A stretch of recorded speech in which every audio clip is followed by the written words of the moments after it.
കൊച്ചരുവിയായി ഉത്ഭവിച്ച് ചെറുനദിയായി രൂപപ്പെട്ട് വന്നതിയായി പരിണമിച്ച് പ്രവിശാല സാഗരം കണക്കെ ചിന്തകളുടെ പടുകൂറ്റൻ തിരമാലകൾ ഉതിർത്ത് തന്നോട് കിടപിടിക്കുന്ന മറ്റൊരു പ്രഭാഷകൻ കേരളത്തിന്റെ മണ്ണിൽ പിറന്നിട്ടില്ലെന്ന് പലവട്ടം തെളിയിച്ച പകരക്കാരനില്ലാത്ത പ്രഭാഷകൻ, സ്വതന്ത്ര സമര പോരാട്ട ഭൂമികയിൽ ജീവൻ സമർപ്പിച്ച കറകളഞ്ഞ രാജ്യസ്നേഹികളായ പൂക്കോട്ടൂരിലെ മാപ്പിള പോരാളികളിൽ നിന്നും സമരാവേശം ഉൾക്കൊണ്ട് സാമുദായിക ധ്രുവീകരണ ശക്തികൾക്കെതിരെ പടനയിക്കുന്ന സമസ്തയുടെയും അനുബന്ധ ഘടകങ്ങളുടെയും ശക്തനായ വക്താവ് ജനാബ് അബ്ദുൽ സമദ് പൂക്കോട്ടൂർ പ്രഭാഷണം നിർവഹിക്കുന്നു.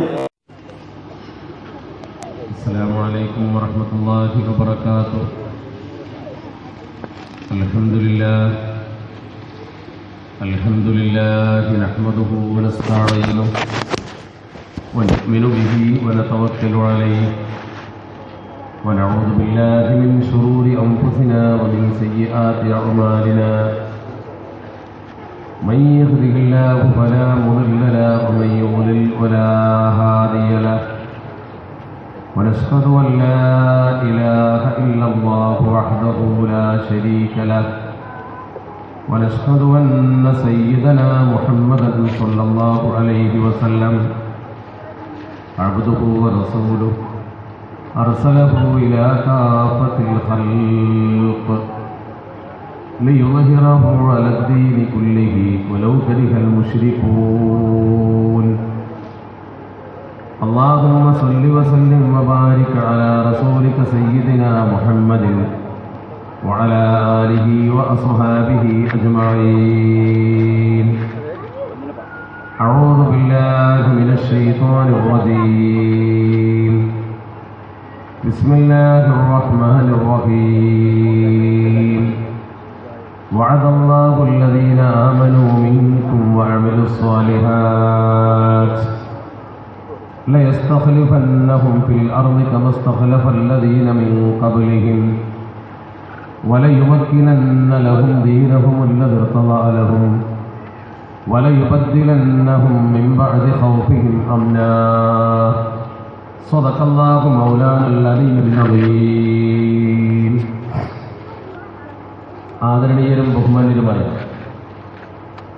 നമ്മുടെ ഈ ചടങ്ങിൻ്റെ അധ്യക്ഷൻ മഹല്ല് പ്രസിഡന്റ് കൂടിയായ AT മുഹമ്മദ് അലി ഹാജി സാഹിബ് അവരുകളെ, നമ്മുടെ ഈ മഹത്തായ പരിപാടിയിൽ പ്രാർത്ഥന നിർവഹിച്ച പഞ്ചായത്ത് SYSന്റെ പ്രസിഡന്റ് കൂടിയായ BS കുഞ്ഞിത്തങ്ങൾ കിഴാറ്റൂർ, നമ്മുടെ ഈ മഹത്തായ പരിപാടിയിൽ സ്വാഗതം ആശംസിച്ച ബഹുമാനായ മഹല്ല് സെക്രട്ടറി, അതുപോലെ തന്നെ ഇവിടെ ആമുഖ പ്രഭാഷണം നിർവഹിച്ച ബഹുമാനായ മൊഹീദ്ദീൻ ഫൈസി മഹല്ല് മുദരിസ്, ഇതിൻ്റെ ഔദ്യോഗികമായ ഉദ്ഘാടന ക്രമം നിർവഹിച്ച ബഹുമാന്യനായ നമ്മുടെ പ്രിയപ്പെട്ട MLA വള്ളിക്കുന്ന് നിയോജക മണ്ഡലത്തെ പ്രതിനിധീകരിക്കുന്ന ബഹുമാനപ്പെട്ട അബ്ദുൽ ഹമീദ് മാഷ്, നമ്മുടെ ഈ പരിപാടിയിൽ സംബന്ധിച്ചു കൊണ്ടിരിക്കുന്ന KT മൊയ്തുദ്ദീൻ ഹാജി, ബാപ്പുട്ടി സാഹിബ്, KT മുഹമ്മദ് ഉണ്ണി ഹാജി, C മുഹമ്മദ് ഫൈസി, കബീർ ഫൈസി പാതിരിക്കോട്, KT അബ്ദുൽ അസീസ് മാഷ് തുടങ്ങി അതുപോലെ തന്നെ എൻ്റെ പ്രിയപ്പെട്ട സുഹൃത്തുക്കളായ ഹനീഫ, അതുപോലെ തന്നെ പഞ്ചായത്ത് SYSന്റെ ബഹുമാന്യനായ പ്രതിനിധി അസീസ്, അതിലുപരി മക്കയിൽ സുന്നി പ്രവർത്തനങ്ങൾക്കൊക്കെ നേതൃത്വം കൊടുക്കുന്ന എൻ്റെ പ്രിയ സുഹൃത്ത് ഹംസ ഹാജി മണ്ണാർമല, നമ്മുടെ ഈ മഹത്തായ വേദിയിലും സദസ്സിലുമൊക്കെയായി ഈ പരിപാടിയുടെ ധന്യതയ്ക്ക് വേണ്ടി ഒരുമിച്ച് കൂടിയിട്ടുള്ള പ്രിയപ്പെട്ട കാരണവന്മാർ, യുവാക്കൾ, വിദ്യാർത്ഥികൾ, സഹോദരിമാർ, അർഹമുറാഹിമായ റബ്ബ് സുബ്ഹാനഹു വ തആല നമ്മുടെ ഈ മഹത്തായ സംഗമം അവൻ പൊരുത്തപ്പെട്ടൊരു അമലായി നമ്മിൽ നിന്ന് കബൂലാക്കുമാറാവട്ടെ. അല്ലാഹുവേ, ഇത് സംഘടിപ്പിച്ചവർക്കും ഇവിടെ സംഘടിച്ചവർക്കും ദീനീ ദഅവത്തിൻ്റെ പ്രതിഫലം നീ രണ്ട് വീട്ടിലും നൽകണേ തമ്പുരാൻ. ഞങ്ങളിൽ നിന്ന് മരണപ്പെട്ടു പോയ ഈ മഹല്ലത്തിന് വേണ്ടി പൂർവ്വകാലത്ത് പരിശ്രമിച്ച മഹത്തുക്കളായ ഈ മഹലിൻ്റെ പഴയകാല നായകന്മാർ, ഞങ്ങളുടെ പ്രിയപ്പെട്ട മാതാപിതാക്കൾ, ഗുരുനാഥന്മാർ, വേണ്ടപ്പെട്ട മുഴുവൻ ആളുകളും ആറടി മണ്ണിലാണ്. അല്ലാഹുവേ, അവർക്കൊപ്പം സ്വർഗത്തിൽ ഞങ്ങളെയും കൂട്ടിച്ചേർത്തി സന്തോഷിപ്പിച്ചു തരണേ തമ്പുരാൻ. ഈ സന്ദർഭത്തിൽ എൻ്റെ പ്രിയപ്പെട്ട സഹോദരങ്ങളെ, പരിശുദ്ധ റബീഉൽ അവ്വൽ കഴിഞ്ഞ് റബീഉൽ ആഖിറിലേക്ക് നമ്മൾ പ്രവേശിക്കുകയും നബിദിനവും അതുപോലെ തന്നെ ജിലാനി ദിനവുമൊക്കെ സംഗമിക്കുകയും ചെയ്യുന്ന, അതിലുപരി ഒരു പുതുവർഷം ഇംഗ്ലീഷ് മാസക്രമം അനുസരിച്ചുകൊണ്ട് നമ്മുടെ യുവാക്കളൊക്കെ ന്യൂ ഇയറിൻ്റെ ആഘോഷ ദിനം എന്ന് പറയുന്ന ഒരു ദിനത്തിലാണ് നമ്മളിന്ന് ഇത്തരമൊരു പരിപാടി ഇവിടെ സംഘടിപ്പിച്ചിരിക്കുന്നത്. അതുകൊണ്ട് തന്നെ ഒട്ടേറെ കാര്യങ്ങൾ നമുക്ക് ചർച്ച ചെയ്യാനുണ്ടെങ്കിലും വളരെ പ്രധാനപ്പെട്ട ഒന്ന് രണ്ട് കാര്യങ്ങൾ മാത്രം എൻ്റെ വിഷയത്തിൽ കൊണ്ടുവന്നുകൊണ്ട് നമ്മുടെ ഈ പരിപാടി സംഘടിപ്പിച്ച ഇതിൻ്റെ സംഘാടകരോട് നീതി പുലർത്തുവാനാണ് ഞാൻ ആഗ്രഹിക്കുന്നത്. അള്ളാഹു തൗഫീഖ് തരുമാറാവട്ടെ. നമ്മൾക്കൊക്കെ അറിയാവുന്നതുപോലെ അഷ്റഫുൽ ഖൽഖ് മുഹമ്മദ് മുസ്തഫ സ്വല്ലല്ലാഹു അലൈഹി വസല്ലമ തങ്ങളുടെ ജന്മമാസത്തോടനുബന്ധിച്ചുകൊണ്ട് വ്യത്യസ്തങ്ങളായ പരിപാടികൾ ലോകത്തിൻ്റെ നാനാഭാഗത്തും വളരെ മനോഹരമായി ഇക്കഴിഞ്ഞ മാസം നടന്നു കഴിഞ്ഞു. അതിൻ്റെ ഒരു സമാപ്തി പോലെയാണ് നമ്മുടെ പരിശുദ്ധമായ റബീഉൽ അവ്വലിനോടനുബന്ധിച്ചുകൊണ്ട് ഇത്തരമൊരു സംഗമം നമ്മളിവിടെ സംഘടിപ്പിച്ചിരിക്കുന്നത്. ലോകത്ത് ഒരു മനുഷ്യനെ സംബന്ധിച്ചിടത്തോളം അവൻ അള്ളാഹുവിനെക്കുറിച്ചും അള്ളാഹുവിൻ്റെ പരലോകത്തെക്കുറിച്ചുള്ള വിവരണങ്ങളെക്കുറിച്ചുമൊക്കെ വിശ്വസിക്കുന്നത് അവൻ കാണാതെ തന്നെ അതിൽ അർപ്പിത മനസ്സുമായി അവൻ്റെ മനസ്സിൽ അവൻ അത് ഉൾക്കൊള്ളുന്നത് അഷ്റഫുൽ ഖൽഖ് മുഹമ്മദ് മുസ്തഫ സ്വല്ലല്ലാഹു അലൈഹി വസല്ലമ തങ്ങളോട് അവൻ സ്നേഹം പ്രകടിപ്പിക്കുകയും അവിടുത്തെ വാക്കുകൾക്ക് വലിയ വില കൽപ്പിക്കുകയും ചെയ്യുമ്പോഴാണ്. അതുകൊണ്ടാണ് അള്ളാഹുവിൻ്റെ പരിശുദ്ധതയിൽ നമുക്കൊരു നിർദ്ദേശം തന്നത്. നിങ്ങളൊരു കുഞ്ഞിന് ഇസ്ലാമിക തർബിയത്ത് കൊടുക്കേണ്ടതിൻ്റെ രീതിശാസ്ത്രം എങ്ങനെയാണ് എന്ന് പറഞ്ഞപ്പോൾ അഷ്റഫുൽ ഖൽഖിനെ സ്നേഹിച്ചുകൊണ്ടാണ് കുട്ടിക്കത് ആദ്യം പഠിപ്പിക്കേണ്ടത്. ഹദീസിൻ്റെ കിതാബിൽ കാണാൻ കഴിയും, നബി തങ്ങൾ തന്നെ പറഞ്ഞു, അദ്ദിബു ഔലാദക്കും അലാ സലാത്തി ഹിസ്വാലി. നിങ്ങളുടെ മക്കൾക്ക് നിങ്ങൾ അദബ് പഠിപ്പിക്കേണ്ടത് 3 മാനദണ്ഡങ്ങളിലൂടെ. നമ്മുടെ കുട്ടികൾക്ക് നമ്മൾ അദബ് പഠിപ്പിക്കേണ്ടത്, അച്ചടക്കം പഠിപ്പിക്കേണ്ടത്, ദീൻ പഠിപ്പിക്കേണ്ടത്. ദീൻ എന്നാൽ അദബാണ്. ദീൻ എന്നാൽ അത് ശരിക്കും അച്ചടക്കത്തോടു കൂടിയുള്ള ഒരു അനുസരണ സ്വഭാവമാണ്. ഒരു നിയമത്തെ അനുസരിച്ചു കൊണ്ടുള്ള മുന്നോട്ട് പോകാനുള്ള പരിശുദ്ധ ദീൻ. ആ ദീൻ നിങ്ങൾ കുട്ടിക്ക് പഠിപ്പിക്കേണ്ടത് അദ്ദിബു ഔലാദക്കും അലാ സലാത്തി ഹിസ്വാലി ഹുബ്ബി നബിയിക്കും വഹുബ്ബി അഹ്ലി ബൈതിഹി വഖിറാഅത്തിൽ ഖുർആൻ ഖാല റസൂലുള്ളാഹി സ്വല്ലല്ലാഹു. അല്ലാഹുവിൻ്റെ തിരുദൂതർ പറയുന്നു, നിങ്ങൾ നിങ്ങളെ കുട്ടിക്ക് അദബ് പഠിപ്പിക്കേണ്ടത് 3 അടിത്തറയിലാണ്. ആദ്യമായി ഒരു കൊച്ചുകുട്ടിയെ നിങ്ങൾ മദ്രസയിൽ കൊണ്ടുചെന്നാക്കുമ്പോൾ ആ കുട്ടിക്ക് ആദ്യമായി പഠിപ്പിച്ചു കൊടുക്കേണ്ടത് നിസ്കരിക്കേണ്ടത് എങ്ങനെയെന്നല്ല, നോമ്പ് നോക്കേണ്ടത് എങ്ങനെയെന്നോ, സക്കാത്ത് കൊടുക്കേണ്ടത് എങ്ങനെയെന്നോ, ഹജ്ജ് ചെയ്യേണ്ടത് എങ്ങനെയൊന്നല്ല. ഇസ്ലാം കാര്യം ആ കുട്ടി പഠിക്കണമെങ്കിൽ ആദ്യം അവൻ്റെ മനസ്സിൽ ഈമാൻ ഓർക്കണം. അതുകൊണ്ട് തന്നെ ഈ കുട്ടിക്ക് അല്ലാഹുവിനെ കുറിച്ച് പഠിപ്പിച്ചു കൊടുത്താൽ പിന്നെ ഉടനെ പറഞ്ഞു കൊടുക്കേണ്ടത് അന്ത്യപ്രവാചകരാകുന്ന അഷ്റഫുൽ ഖൽഖ് മുഹമ്മദ് മുസ്തഫ സ്വല്ലല്ലാഹു അലൈഹി വസല്ലമ തങ്ങളെക്കുറിച്ചാണ്, നബിത്തങ്ങളെക്കുറിച്ചാണ്. ഈ കുട്ടിക്ക് ആദ്യം നബിത്തങ്ങളെ സ്നേഹിക്കുക. ഹുബ്ബി നബിയിക്കും, നിങ്ങളുടെ നബിയെ സ്നേഹിക്കാൻ ഈ കുട്ടിയെ നിങ്ങൾ ആദ്യം പഠിപ്പിക്കണം. ആദ്യം നമ്മൾ നമ്മുടെ കുട്ടിക്ക് പഠിപ്പിച്ചു കൊടുക്കേണ്ടത് നബിത്തങ്ങളെ സ്നേഹിക്കാം. രണ്ടാമത് പഠിപ്പിക്കേണ്ടത് ഹുബ്ബി അഹ്ലി ബൈതിഹി, നബി കുടുംബത്തെ പഠിപ്പിക്കാം. സയ്യിദന്മാരെ സ്നേഹിക്കാൻ, അവരെ ബന്ധപ്പെടാൻ, അവരുമായി ആദരവോടെ വർത്തിക്കാൻ. മൂന്നാമതായിട്ടാണ് പിന്നെ പറഞ്ഞത് ഖിറാഅത്തുൽ ഖുർആൻ, ഖുർആൻ ഓതാൻ പഠിപ്പിക്കണം എന്ന്. അപ്പോൾ ഖുർആനാണെന്ന് ഉൾക്കൊള്ളണമെങ്കിൽ, അള്ളാഹു ആണെന്ന് ഉൾക്കൊള്ളണമെങ്കിൽ നമ്മൾ ഈ ഭൂമുഖത്ത് നബിത്തങ്ങളെ ശരിക്ക് അംഗീകരിച്ചേ പറ്റും. അള്ളാഹിൻ്റെ റസൂലിനെ ശരിക്കും അംഗീകരിക്കാതിരുന്നാൽ, പരിശുദ്ധ പ്രവാചകരെ ശരിക്കും മനസ്സിൽ ഉറപ്പിക്കാതിരുന്നാൽ ഒന്നും മനസ്സിലാവില്ല. ഞാൻ ചോദിക്കട്ടെ, ഈ കൂടി നിൽക്കുന്ന നിങ്ങൾക്ക് നാളെ പരലോകത്ത് വരാനിരിക്കുന്ന നരകത്തെക്കുറിച്ച് എന്തൊരു സങ്കല്പമാണുള്ളത്? ഒരു കത്തുന്ന തീക്കുണ്ടാരം എന്ന് മാത്രം. ആ തീക്കുണ്ടാരത്തിൻ്റെ മുകളിലൂടെ ഒരു പാലം വെച്ചിരിക്കുന്നു, അതിന് സിറാത്ത് പാലം എന്ന് പറയുന്നു. ആ സിറാത്ത് പാലം വളരെ നേരിയതും, ആ സിറാത്ത് പാലം കറുത്തതും, അതുപോലെ തന്നെ മുടിയേക്കാൾ നേറിയതും വാളിനേക്കാൾ മൂർച്ചയുള്ളതുമാണ്. മുടിയേക്കാൾ നേരിയതെന്ന് പറയുമ്പോൾ വളരെ ചെറുതായിരിക്കുമെന്ന് ഉറപ്പല്ലേ? എങ്കിൽ ഈ കത്തിച്ചൊലിക്കുന്ന ആ നരകത്തിൻ്റെ മുകളിൽ അതിശക്തമായ തീ ആളിക്കത്തുമ്പോൾ എന്തുകൊണ്ട് അത് കരിഞ്ഞു പോകുന്നില്ല? എന്തുകൊണ്ട് ആ പാലം തകർന്നു പോകുന്നില്ല? ഇക്കണ്ട ആളുകൾ മുഴുവൻ അതിലൂടെ എങ്ങനെയാണ് സഞ്ചരിക്കുന്നത്? ഒരുപാട് ചോദ്യങ്ങൾ ഒരു മുഅ്മിനായ മനുഷ്യന്റെ മനസ്സിൽ ഉയർന്നു വരേണ്ടതല്ലേ? അതുപോലെ തന്നെ നമ്മുടെ നന്മത്തിന്മകൾ തൂക്കുന്ന സുനാസിൽ ഇത്രയും ആളുകളുടെ നന്മത്തിന്മകൾ എങ്ങനെ തൂക്കാൻ കഴിയും? നമ്മളിതൊക്കെ ചിന്തിച്ച് തലകൊണ്ടാക്കേണ്ട കാര്യമുണ്ടോ? എന്താണ് നമ്മളത് പറയുമ്പോൾ അങ്ങനെ തന്നെ വിശ്വസിക്കുന്നത്? ഒരു പക്ഷേ യുക്തിവാദിക്കാൻ ഒരുപാട് ചോദ്യങ്ങൾ ചോദിക്കാനുണ്ടാകും. ശാസ്ത്രീയമായി നമുക്ക് ഒരുപാട് കാര്യങ്ങൾ അതിന് പറഞ്ഞൊപ്പിക്കാൻ കഴിയും. ഇന്നിപ്പോൾ നമ്മൾ ഈ സംസാരിക്കുന്നതൊക്കെ വേറിട്ട് റെക്കോർഡ് ചെയ്യാൻ കഴിയും.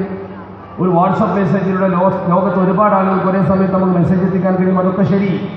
അത്രയും ആളുകളോട് സംവദിക്കാൻ ഇന്ന് ആധുനിക മീഡിയകൾക്ക് കഴിയുന്നുണ്ടെങ്കിൽ, ഇതൊക്കെ പടച്ചവന് കഴിയുമെന്ന് നമ്മൾ വിശ്വസിക്കുന്നുണ്ടെങ്കിലും, അതിലൊക്കെ ഉപരി നമ്മുടെ മനസ്സിൽ അത് എന്തുകൊണ്ടാണ് ഉറക്കുന്നത്? അത് പറഞ്ഞ ആൾ, ഈ വിവരം നമുക്ക് തന്ന ആൾ, പരലോകത്തെക്കുറിച്ചും അല്ലാഹുവിനെക്കുറിച്ചും നരകത്തെക്കുറിച്ചും സിറാത്ത് പാലത്തെക്കുറിച്ചും ഒക്കെ പഠിപ്പിച്ചാലാരാ? അഷ്റഫുൽ ഖൽഖ് മുഹമ്മദ് മുസ്തഫ സ്വല്ലല്ലാഹു അലൈഹി വസല്ലം. നബിത്തങ്ങളെ കുറിച്ച് ശരിക്കും വിശ്വസിച്ചാൽ പിന്നെ തർക്കമില്ല. കാരണം എന്താ? നബിത്തങ്ങൾ സത്യമേ പറയും. അള്ളാഹുവിന്റെ പരിശുദ്ധ തിരുത്തൂതർ സത്യമേ പറയൂ. ആ വിശ്വാസം നമ്മുടെ കൽബിൽ ഉറച്ച ഈമാൻ പൂർണ്ണമായി. അതുകൊണ്ടാണല്ലോ നമ്മുടെ ഈമാൻ പൂർണ്ണമാകാൻ ലാ ഇലാഹ ഇല്ലല്ലാഹ് പറഞ്ഞാൽ പോരാന്ന് പറയുന്നത്. മുഹമ്മദ് നബി അള്ളാഹുവിന്റെ പരിശുദ്ധ തിരുദൂതരാണ്. അള്ളാഹ് പറഞ്ഞയച്ച ആളാണ്. എങ്ങനെ പറഞ്ഞയച്ചു? വെറുതെ പറഞ്ഞയച്ചതല്ല. ഈ ലോകത്ത് വരാൻ പോകുന്ന സകല നബിമാരോടും ഇങ്ങനെ ഒരാൾ വരുമെന്ന് പറഞ്ഞിട്ടുണ്ട്. എന്നോടും നിങ്ങളോടുമല്ല, ലോകത്തെ പ്രവാചകന്മാരോട്. അവരെ മുഴുവൻ പടച്ച റബ്ബ് ആലമുൽ അർവാഹ് എന്ന് പറയുന്ന അള്ളാഹുവിന്റെ ആത്മീയ ലോകത്ത് ഒരുമിച്ച് കൂട്ടിയിട്ട് എല്ലാ പ്രവാചകന്മാരോടും പടച്ച റബ്ബ് പറഞ്ഞു, നിങ്ങളെ ഞാൻ എൻ്റെ നബിമാരായി ഭൂമിയിലേക്ക് നിയോഗിക്കുകയാണ്. പക്ഷെ നിങ്ങൾക്ക് ഞാൻ റിസാലത്ത് തരണമെങ്കിൽ, നിങ്ങൾക്ക് ഞാൻ ഹിക്മത്ത് തരണമെങ്കിൽ, നിങ്ങളെ ഞാൻ നബിമാരാക്കി ഭൂമിയിലേക്ക് നിങ്ങളെ പോസ്റ്റ് ചെയ്യണമെങ്കിൽ ഒരു നിബന്ധനയുണ്ട്. അതെന്താ? നിങ്ങൾ ഈ പ്രബോധന ദൗത്യവുമായി ഭൂമിയിൽ സഞ്ചരിക്കുന്ന സമയത്ത് നിങ്ങളുടെ കാലഘട്ടത്തിൽ എൻ്റെ ഒരു പ്രവാചകനാകുന്ന അന്ത്യപ്രവാചകൻ വരും. അഷ്റഫുൽ ഖൽഖ് മുഹമ്മദ് മുസ്തഫ സ്വല്ലല്ലാഹു അലൈഹി വസല്ലം തങ്ങൾ. അത് ആര് കാലത്ത് എപ്പോൾ വരും എന്നൊന്നും പടച്ച റബ്ബ് മലക്കിനോട് പറഞ്ഞില്ല. ആദം നബി അലൈഹി സ്വലാത്തു വസ്സലാം മുതൽ ഈസ നബി അലൈഹി സ്വലാത്തു വസ്സലാം വരെയുള്ള ആളുകളെ ഒരുമിച്ച് കൂട്ടിയിട്ടാണ് പടച്ച റബ്ബ് പറയുന്നത്, ഞാൻ നിങ്ങൾക്ക് ഇടയിലേക്ക് ഒരു പ്രവാചകനെ പറഞ്ഞേ. ആ പ്രവാചകൻ വന്നാൽ പിന്നെ മറ്റു പ്രബോധകരുടെ പ്രബോധനങ്ങളൊക്കെ നിർത്തിയിട്ട് ഇദ്ദേഹത്തെ സഹായിക്കുക മാത്രമായിരിക്കും നിങ്ങളുടെ ഡ്യൂട്ടി. ആര് പ്രബോധനം ചെയ്യുമ്പോൾ നബി വന്നാലും ആ പ്രബോധകൻ തൻ്റെ പ്രബോധനം നിർത്തിവെച്ച് ഈ നബിയിൽ വിശ്വസിക്കുക. ആ നബിക്ക് ശേഷം പിന്നെ ഏതെങ്കിലും പ്രവാചകനെ ഞാൻ അയച്ചാൽ അവരൊക്കെ ഈ നബി പറഞ്ഞ സത്യം മാത്രം ജനങ്ങളോട് പറയുക. ഇനി ഈസ നബി അലൈഹി സ്വലാത്തു വസ്സലാം വന്നാലും നമ്മുടെ നബി തങ്ങൾ പറഞ്ഞ സത്യമേ ഇവിടെ പറയും. ഡമസ്കസിലെ മിനാരത്തിൽ ഈസ നബി അലൈഹി സ്വലാത്തു വസ്സലാം കാലാന്ത്യത്തിൽ ഇറങ്ങി വരുമെന്നും ദജ്ജാലിനെ വധിക്കുമെന്നും ഒക്കെയുള്ളത് മുസ്ലിങ്ങളുടെ വിശ്വാസമാണ്. ആ ഈസ നബി അലൈഹി സ്വലാത്തു വസ്സലാം ഇറങ്ങി വന്നാലും ഈസാ നബി പ്രചരിപ്പിക്കുക, ഇവിടെ ഇപ്പോൾ നമ്മുടെ കയ്യിലുള്ള ഈ ദീനായിരിക്കും, അഥവാ അഷ്റഫുൽ ഖൽഖിന്റെ ദീനായിരിക്കും. ഇങ്ങനെ ഒരു കരാർ അല്ലാഹു സുബ്ഹാനഹു വ തആല നബിമാരോട് എടുപ്പിച്ചിട്ടാണ് നമ്മുടെ നബിയെ ഇങ്ങോട്ട് വിട്ടത്. വേറെ ഒരു പ്രവാചകനോടും പടച്ച റബ്ബ് അങ്ങനെ ഒരു കരാറ് പറഞ്ഞില്ല. ഈ നബിയെക്കുറിച്ച് മാത്രമേ പറഞ്ഞുള്ളൂ. ഇത് കേവലം കെട്ടുകഥയല്ല. അള്ളാഹുവിന്റെ പരിശുദ്ധ ഖുർആൻ പറയുന്നു, വഇദ അഖദല്ലാഹു മീസാഖൻ നബിയ്യീൻ ലമാ ആതീതുകും മിൻ കിതാബിൻ വഹിക്മ ثم جاءكم رسول مصدق لما معكم لتؤمنن به ولتنصرنه. അള്ളാഹുവിന്റെ പരിശുദ്ധ ഖുർആൻ പറഞ്ഞ വാചകം നോക്കണം നിങ്ങൾ. വഇദ അഖദല്ലാഹു മീസാഖൻ നബിയ്യീൻ, പ്രപഞ്ചത്തിന്റെ നാഥൻ എല്ലാ പ്രവാചകന്മാരെയും ഒരുമിച്ച് കൂട്ടിക്കൊണ്ട് ഒരു പ്രതിജ്ഞ വാങ്ങി.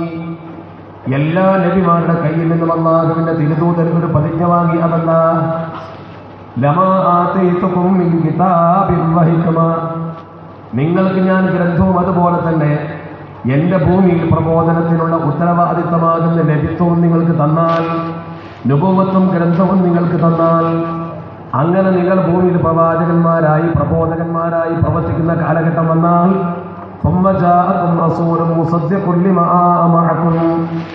നിങ്ങളുടെ കൈവശമുള്ളതിനെ സത്യവൽക്കരിക്കുന്ന ഒരു പ്രവാചകൻ പിൽക്കാലത്ത് നിങ്ങൾക്കിടയിലേക്ക് വന്നാൽ, നിങ്ങൾ എന്താണോ പ്രബോധനം ചെയ്യുന്നത് ആ പ്രബോധനത്തിന്റെ ദൗത്യം അതേ രീതിയിൽ ജനങ്ങൾക്ക് എത്തിച്ചു കൊടുക്കുന്ന ഒരു പ്രവാചകനെ ഞാൻ പറഞ്ഞയച്ചാൽ, ലതുഅ്മിനുന്ന ബിഹി വലതൻസുറുന്നഹു, ആ പ്രവാചകനിൽ വിശ്വസിക്കുകയും ആ പ്രവാചകനെ സഹായിക്കുകയും ചെയ്യലാണ് നിങ്ങളുടെ ഡ്യൂട്ടി. പിന്നെ നിങ്ങളൊരു പ്രവാചകത്വം പറഞ്ഞുകൊണ്ട് വരരുത്. നിങ്ങളെക്കാൾ ഈ സമൂഹത്തിൽ ആ പ്രവാചകന്റെ തൗഹീദ് അഥവാ ആ പ്രവാചകന്റെ റിസാലത്താണ് ഞാൻ കാര്യമായി കാണുന്നത്. ആ പ്രവാചകനെ സഹായിക്കാനാണ് നിങ്ങളെ ഞാൻ അയക്കുന്നത്. ലതുഅ്മിനുന്ന ബിഹി വലതൻസുറുന്നഹു. ഇത് പറഞ്ഞിട്ട് പടച്ചറപ്പ് ഒരു പ്രസ്താവന നടത്തുകയല്ല ചെയ്യുന്നത്. അല്ലാഹു റബ്ബുൽ ഇസ്സത്ത് അവിടെ കൂടിയിരിക്കുന്ന പ്രവാചകന്മാരോട് ചോദിച്ചു, അഅഖദതും അലാ ദാലിക അഅഖറർതും വഅഖദതും അലാ ദാലികും ഇസ്രി. അല്ലാഹു ചോദിച്ച ചോദ്യമാണ് ഖുർആനാണ് ഈ പറയുന്നത്. അല്ലാഹു ചോദിക്കുന്നു, അഅഖറർതും, നിങ്ങൾക്ക് ഇതിന് നിങ്ങൾ ഇത് അംഗീകരിക്കാൻ തയ്യാറുണ്ടോ? നിങ്ങൾ ഈ പറഞ്ഞ സത്യം അംഗീകരിക്കാൻ തയ്യാറുണ്ടോ? പ്രതിജ്ഞ ചെയ്യാൻ തയ്യാറുണ്ടോ? വഅഖദതും അലാ ദാലികും ഇസ്രി, ഞാൻ നിങ്ങൾക്ക് ഇപ്പൊ തന്ന കൽപ്പന പാലിക്കുമെന്ന് നിങ്ങൾക്ക് ഉറപ്പുണ്ടോ? ഞാൻ ഈ പ്രവാചകനെ നിങ്ങൾ സഹായിക്കണമെന്ന് പറഞ്ഞ ദൗത്യം നിങ്ങൾ ഏറ്റെടുക്കുമോ? രണ്ട് കാര്യമാണ് പടച്ചിറപ്പ് പറഞ്ഞത്. നിങ്ങൾ പ്രബോധനം ചെയ്യുന്ന സമയത്ത് മുഹമ്മദ് നബി വന്നാൽ ഒന്ന്, നിങ്ങളെ പ്രബോധനം നിർത്തിവെക്കണം. രണ്ട്, ആ പ്രവാചകനിൽ വിശ്വസിച്ചുകൊണ്ട് ആ പ്രവാചകനെ സഹായിക്കണം. ഇത് രണ്ടുമാണ് ഡ്യൂട്ടി. അല്ലാഹു ചോദിച്ചു, വഅഖദതും അലാ ദഅലികും ഇസ്രി. ഞാൻ നിങ്ങളെ ഏൽപ്പിച്ച് കൽപ്പന ഏറ്റെടുക്കാൻ നിങ്ങൾ തയ്യാറുണ്ടോ? അള്ളാഹുവിന്റെ പ്രവാചകന്മാർ മുഴുവൻ ഒറ്റക്കെട്ടായി പറഞ്ഞു ഖാലൂ അഖറർനാ. എല്ലാ നബിമാരും പറഞ്ഞു അങ്ങനെ തന്നെയാണ് കാര്യം, ഞങ്ങൾ അംഗീകരിച്ചിരിക്കുന്നു. നീ അയക്കുന്ന അന്ത്യപ്രവാചകൻ നിങ്ങൾ ആര് പ്രബോധനം ചെയ്യുമ്പോൾ വന്നാലും ഞങ്ങൾ പണി നിർത്തിവെച്ച് അദ്ദേഹത്തെ സഹായിക്കാൻ മുന്നോട്ട് വരും. അപ്പോഴാണ് പടച്ചറപ്പ് ഒന്നുകൂടി പറഞ്ഞു കാല.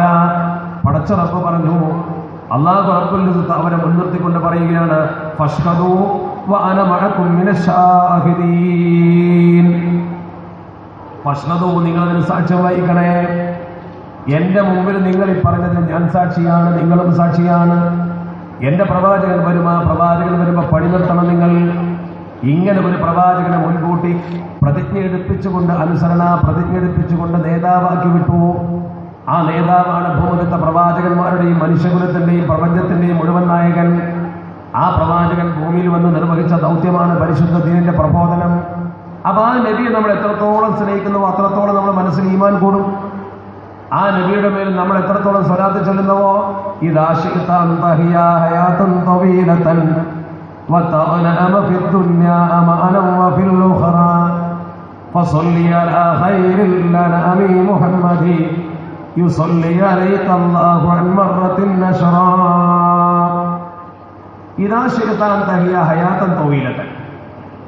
നിനക്കൊരു നല്ല ജീവിതം ഈ ഭൂമുഖത്ത് വേണമെന്നുള്ള മോഹമുണ്ടോ? ആണിനോടും പെണ്ണിനോടുമാണ് ദീൻ ചോദിക്കുന്നത്.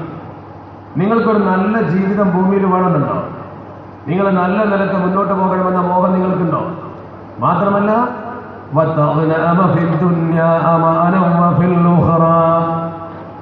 നിങ്ങൾക്ക് ദുന്യാവിൽ വനീമത്ത് വേണമെന്നുള്ള തോന്നലുണ്ടോ?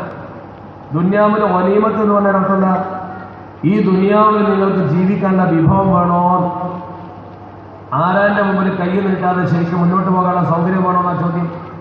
അമാനം വഫിൽ ഉഖറ, പരലോകത്ത് നിങ്ങൾക്ക് സുരക്ഷിതത്വം വേണോ? അള്ളാഹുവിന്റെ അദാബിനെ തൊട്ട് പരലോകത്ത് നിങ്ങൾക്ക് വിജയം വേണോ?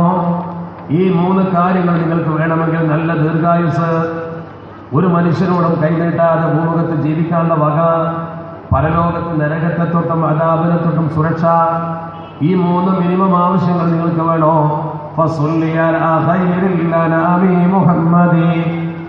അന്ത്യപ്രവാചകരാകുന്ന അഷ്റഫുൽ ഖൽഖ് മുഹമ്മദ് മുസ്തഫ സ്വല്ലല്ലാഹു അലൈഹി വസല്ലമ തങ്ങൾക്ക് മേൽ നിങ്ങൾ സ്വലാത്ത് വർദ്ധിപ്പിച്ചുകൊള്ളുക.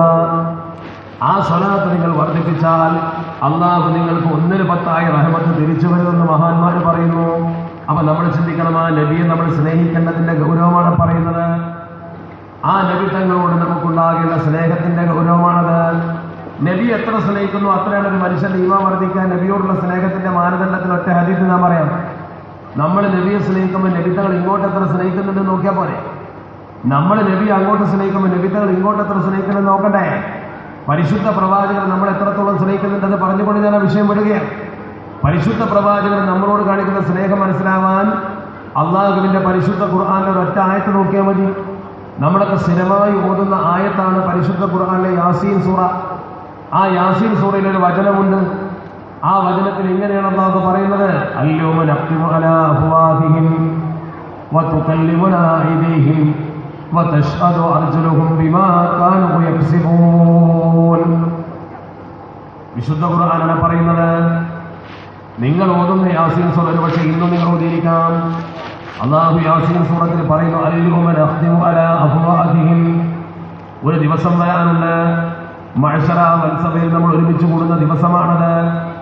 ആ ദിവസം നിങ്ങളുടെ വായകൾക്ക് സീലുവെക്കും. നിങ്ങളുടെ വായകൾക്ക് സീലുവെക്കും. ഖുർആനാണ് നഖ്തിമു, നമ്മൾ സീലുവെക്കും.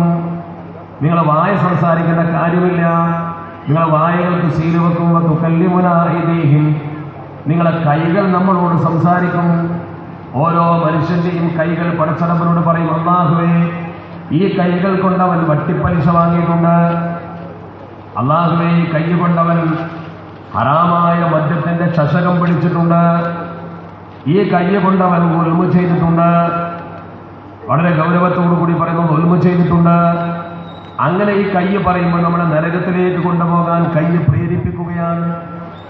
നമ്മുടെ കൈ നമ്മളെ നരകത്തിലേക്ക് കൊണ്ടുപോകാൻ പ്രേരണ കൊടുക്കുകയാണ്. ചിന്തിക്കണേ ഞാൻ പറയുന്നത്. നമ്മുടെ കൈ നമ്മളെ നരകത്തിലേക്ക് കൊണ്ടുപോകാൻ പ്രേരണ കൊടുക്കുമ്പോൾ വതശ്ഹദു അർജുലുഹും, കാല് പറയുന്നത് ശരി തന്നെയാണ്.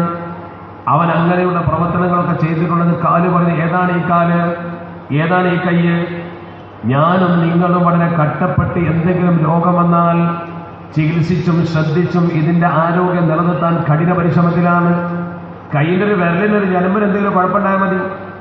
ആ ഞരമ്പിൻ്റെ കുഴപ്പം ശരീരത്തെ ബാധിക്കുന്നുണ്ടാൽ ഏറ്റവും നല്ല ന്യൂറോളജിസ്റ്റിനെ ചെന്ന് കാണും. ഞരമ്പ് രോഗ വിദഗ്ധനെ കണ്ടുകൊണ്ട് നമ്മൾ ചികിത്സിക്കും. അതുപോലെ നമ്മുടെ കാലിന് എന്തെങ്കിലും കുഴപ്പം വന്നുകൊണ്ടിരിക്കട്ടെ, എല്ല് സംബന്ധമാണെങ്കിൽ ഓർത്തോ ഡോക്ടർ ഉടനെ കാണും. എന്താണോ നമ്മുടെ ശരീരത്തിലുള്ള രോഗത്തിൻ്റെ ലക്ഷണമെന്ന് പരിശോധിച്ച് ബന്ധപ്പെട്ട ഏറ്റവും സ്പെസിഫൈ ചെയ്ത ഡോക്ടറെ ചെന്ന് കാണും നമ്മൾ.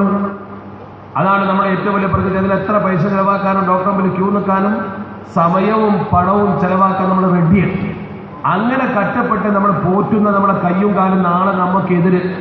എൻ്റെ കയ്യ് പറയാൻ എന്നെ നരകത്തിലേക്ക് കൊണ്ടുപോകണേ, കാല് പറയുന്നു നരകത്ത് പോകാനുള്ള പണി അവൻ ചെയ്തിട്ടുണ്ട്, നീ പഠിച്ചോ നരകത്തിലേക്ക് നയിക്കല്ലേ വേണ്ടു. എൻ്റെ കയ്യും എൻ്റെ കാലും എന്താ പറയുന്നത്?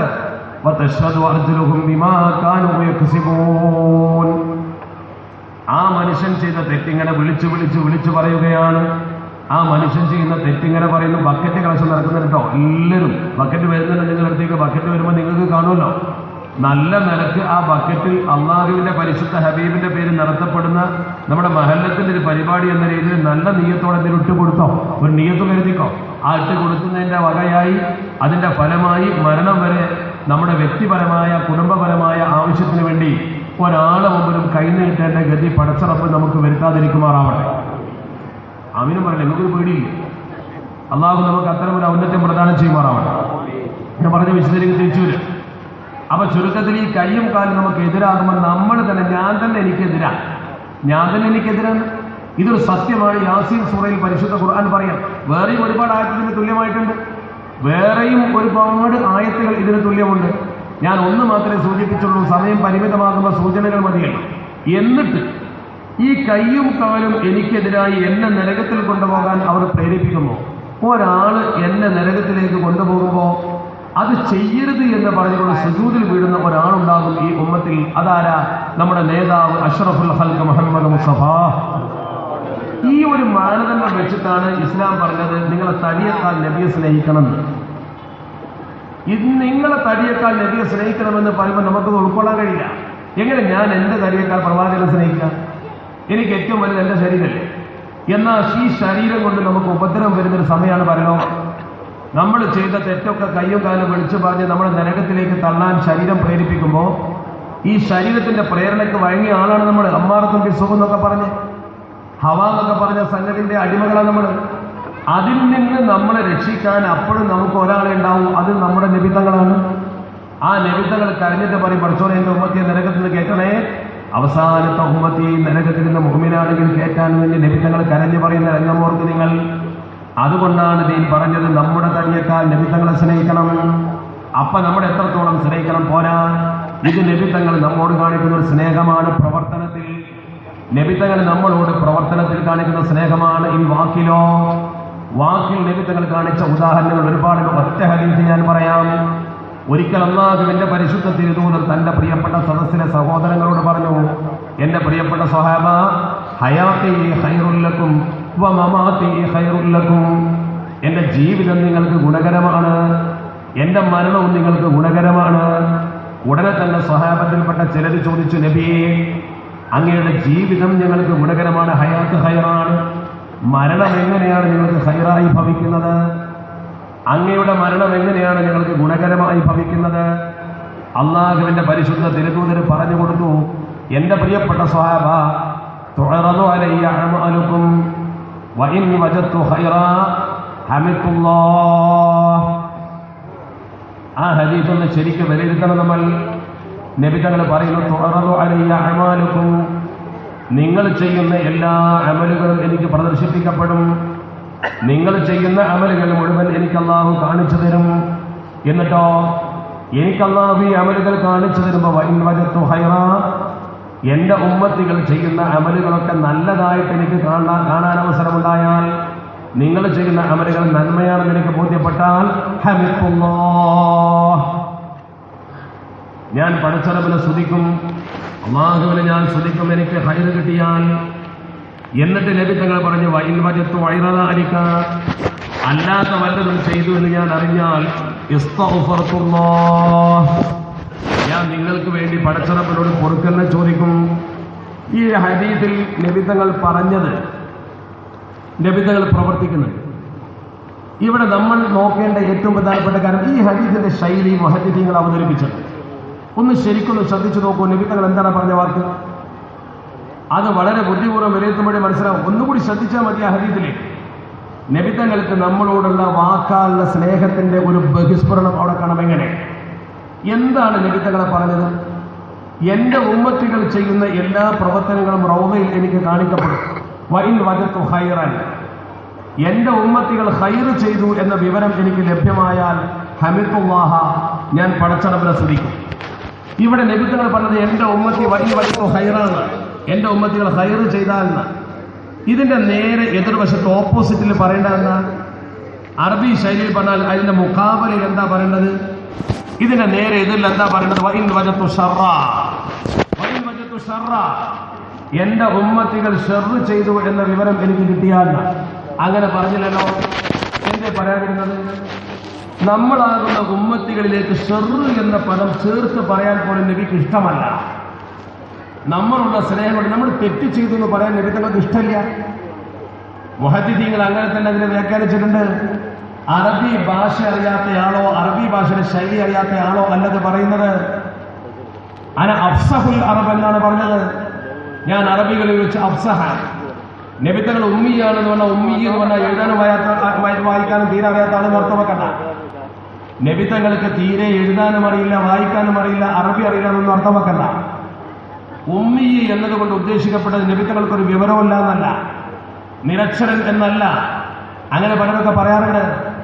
നിരക്ഷരനാണെങ്കിൽ അള്ളാഹുവിന്റെ പരിശുദ്ധ തിരുദൂതർ ഹുദൈബിയ സന്ധിയിൽ തന്റെ പേര് എഴുതിയപ്പോൾ നബി എങ്ങനെ വായിച്ചത്? വായിക്കാൻ അറിയാത്തവർക്ക് വായിക്കാൻ പറ്റുമോ? മുഹമ്മദ് അബ്ദുള്ള വായിച്ചില്ലേ? ആ മുഹമ്മദ് റസൂൽ വായിച്ചിട്ട് മുഹമ്മദ് അബ്ദുള്ള എന്ന് എഴുതിയില്ലേ? എഴുതാൻ പറഞ്ഞില്ലേ? അപ്പൊ ഇതുകൊണ്ട് ഉദ്ദേശിക്കപ്പെടുന്ന ഉമ്മി എന്നതുകൊണ്ട് ഉദ്ദേശിക്കപ്പെടുന്നത് ഒരു ഔപചാരിക പാഠശാലയിൽ പോയി ഗുരുനാഥന്റെ കയ്യിൽ നിന്ന് പഠിച്ചിട്ടില്ല. അങ്ങനെ ഒരു ഗുരുനാഥൻ നബി തങ്ങൾക്കില്ല. നബി തങ്ങൾ ഗുരുനാഥന്മാരെ ഗുരുനാഥനാണ്. ഒരു ഗുരുനാഥന്റെ പാഠശാലയിൽ പോയി ഔദ്യോഗികമായി ഒരു ഇൽമ നബി തങ്ങൾ പഠിച്ചിട്ടില്ല. അതാണ് ഉമ്മിയാണ് എന്ന് പറഞ്ഞതിന് മഹാന്മാർ കൊടുത്ത വ്യാഖ്യാനം. അങ്ങനെ തന്നെ പഠിക്കണം. തീരെ വിവരമില്ലാത്ത ആളെന്നല്ല, അക്ഷരജ്ഞാനമില്ലാത്ത ആളെന്നല്ല. അള്ളാഹുവിന്റെ പരിശുദ്ധ തിരുത്തൂതർക്ക് അള്ളാഹു പഠിപ്പിച്ചു കൊടുത്ത വിവരം മുഴുവൻ വഹി മുഴുവൻ ഇൽമാണ്. അള്ളാഹ് നേരിട്ട് കൊടുക്കുക. അപ്പോൾ ഞാൻ പറഞ്ഞു വന്ന വിഷയത്തിലേക്ക് വരുന്നു. അന അഫ്സഹുൽ അറബ് എന്ന് പറഞ്ഞാൽ എന്താ? ഞാൻ അറബികളിൽ വെച്ച് ഏറ്റവും നന്നായി അറബി കൈകാര്യം ചെയ്യുന്ന ആളെന്ന് അതിന്റെ അർത്ഥം. ആ നബിതങ്ങളാണ് പറയുന്നത് വൈൻ വജത്തു ഖൈറൻ എന്ന് പറഞ്ഞതിന്റെ മുഖാബലിൽ എന്താ പറഞ്ഞത്? വൈൻ വജത്തു ഷർറ എന്ന് പറഞ്ഞില്ല. അവരെന്താ പറഞ്ഞത്?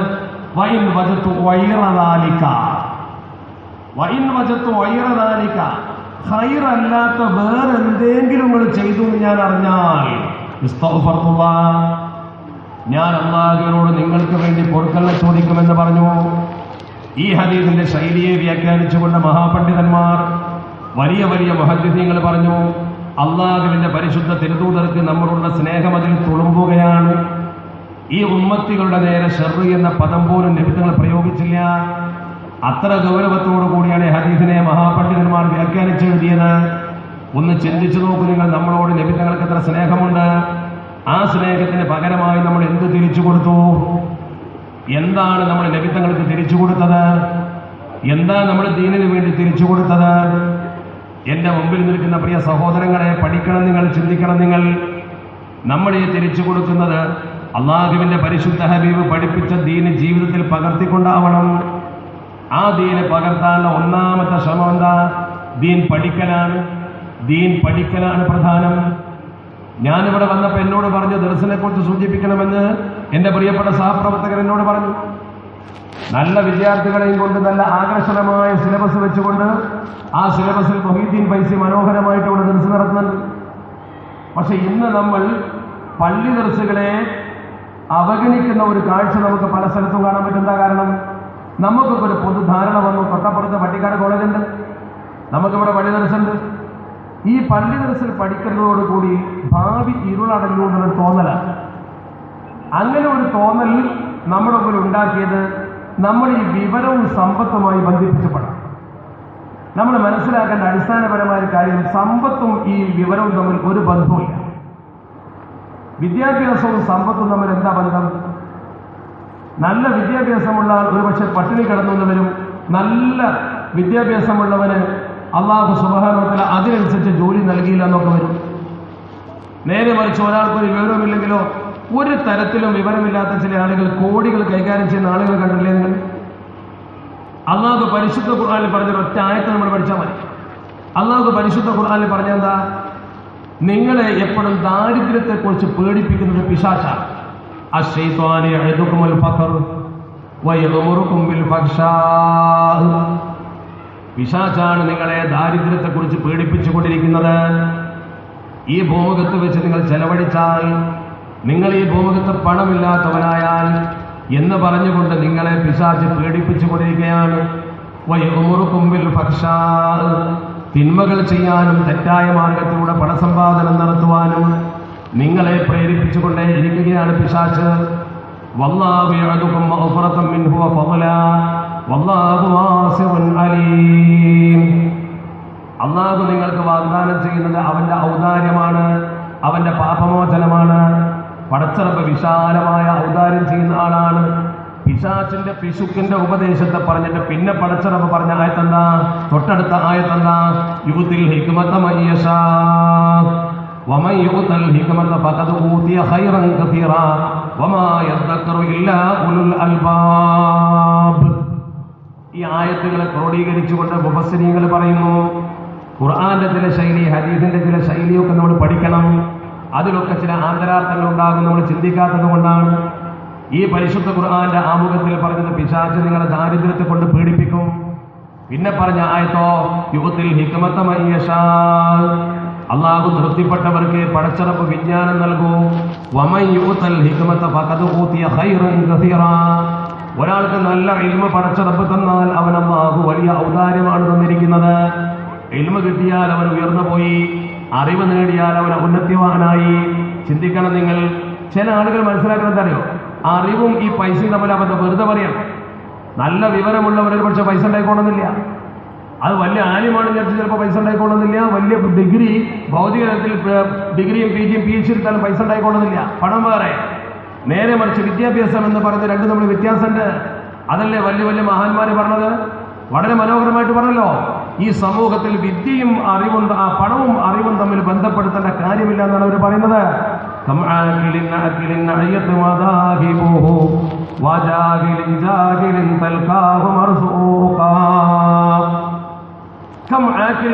എത്ര ബുദ്ധിമാന്മാർ, എത്ര നല്ല ബുദ്ധിയും തൻ്റെ ഉള്ള വിവരമുള്ള ആൾക്കാർ. അഴിയത്ത് മദാഹിബുഹു, അവന്റെ വഴികളൊക്കെ അടഞ്ഞിരിക്കുന്നു. അഴിയത്ത് മദാഹിബുഹു, അവന്റെ വഴികളൊക്കെ അടഞ്ഞിരിക്കുന്നു എന്ന് പറഞ്ഞാൽ എന്താ? ഒരു മാർഗമല്ല ജീവിക്കാൻ, പട്ടിണിയിലാണ്. ഒരു ഒരാൾ വിവരമുണ്ട്, പക്ഷെ പട്ടിണിയിലാണ്.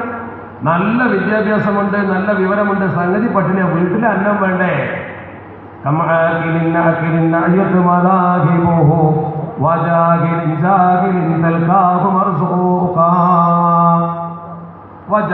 തനി ജാഹിൽ, ഒരു വിവരവുമില്ല, 5 വയസ്സിൽ വിവരമില്ല. പക്ഷേ തെൽക്കാവ് മർസൂക്ക, വലിയ പണക്കാരനായിട്ട് കാണാൻ പറ്റും. മർസൂക്ക് റിസ്കന്നെ വരികയാണ്. ഓനിങ്ങനെ പൈസ കയ്യിൽ അടിപൊളി ജീവിത, സംഗതി അവന്റെ പേരെഴുതി ഒപ്പിടാൻ വയ്യ. പക്ഷെ ലക്ഷങ്ങളെ ചക്ക കൈകാര്യം ചെയ്യുന്നത് അത് അന്ന് കൊടുക്കുന്ന ഫضലാണ്.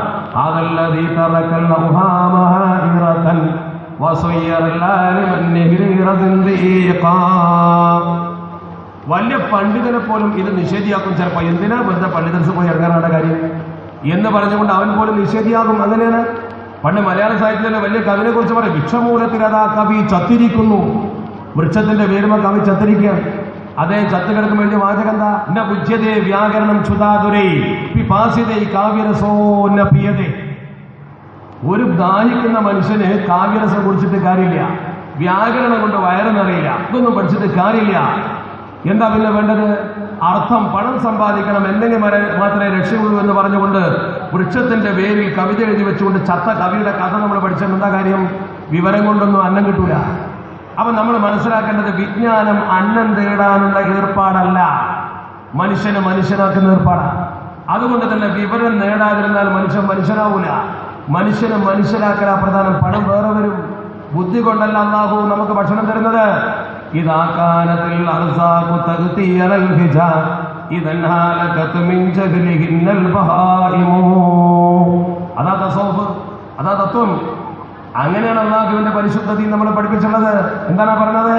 വലൗ കാനത്തിൽ അർസാഖു തഗ്തി അലൽ ഹിജാ.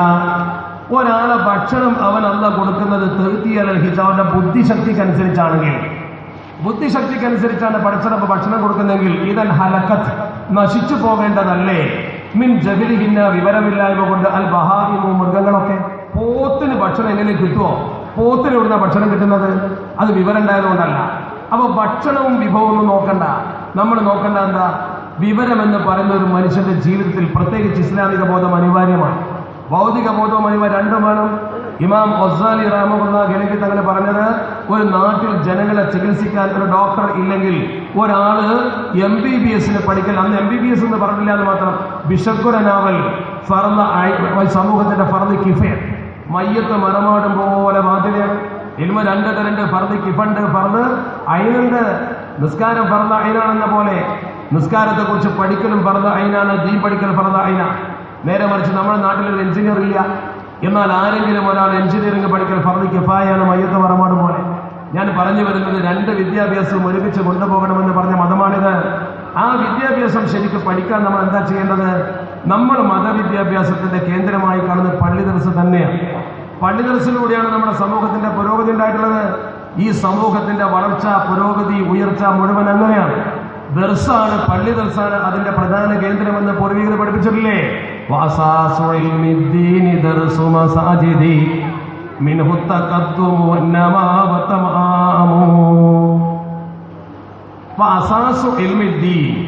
പരിശുദ്ധ ദീനുൽ ഇസ്ലാമിന്റെ അടിത്തറ എന്ന് പറയുന്നത് എന്താ? ദർസുൽ മസാജിദ്, പള്ളിയുടെ ദർസ് തന്നെയാണ്. പള്ളികൾ നടന്നുകൊണ്ടിരിക്കുന്ന ദർസാണ് അതിന്റെ പ്രധാന കേന്ദ്രം.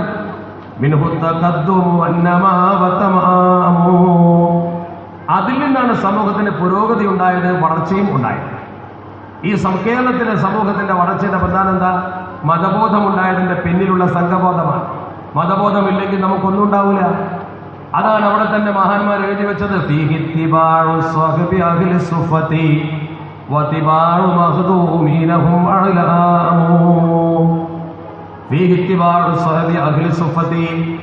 അള്ളാഹുവിന്റെ പരിശുദ്ധ ഹബീബാകുന്ന അഹ്ലു സുഫ എന്ന് പറയുന്ന മഹാന്മാരായ പണ്ഡിതന്മാരുടെ ജീവിതക്രമവുമായതിന് ബന്ധമുണ്ട്.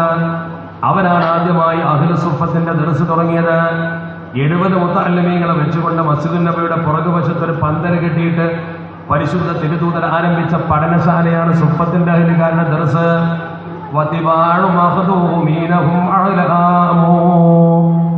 മഹാന്മാരായ പൊന്നാനിലെ മഖ്ദൂമീങ്ങളാകുന്ന മഹാരഥന്മാർ അവരാണ് പിന്നെ ഈ പള്ളി ദർസിന്റെ പ്രഭ കേരളത്തിലേക്ക് ഏറ്റെടുത്തു കൊണ്ടുവന്നത്. അവിടുന്ന് വടക്കത്തുനിന്ന് സനത് വാങ്ങി നമ്മുടെ പണ്ഡിതന്മാർ ഗ്രാമങ്ങളിൽ വന്ന് ദീൻ പഠിപ്പിച്ചു. ആ ദീൻ പഠിപ്പിച്ചിട്ട് അവർ നമ്മുടെ പള്ളി ദർസിൽ വന്നു. ഉമ്മമാര് ഭക്ഷണം കൊടുത്തു. ഉമ്മമാര് ശരിക്കും കുട്ടികളെ സ്നേഹിച്ചു, അവർക്ക് വേണ്ടതൊക്കെ കൊടുത്തു.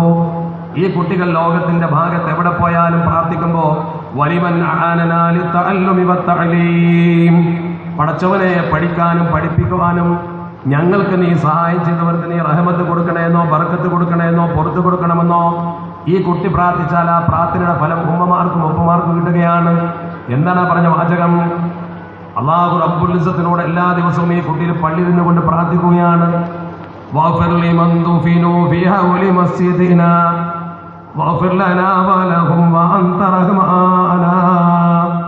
ഏത് പള്ളി ദർശനം പോയി നോക്ക്, ദർശനൊരു ബെയ്ത്തുണ്ടാകും.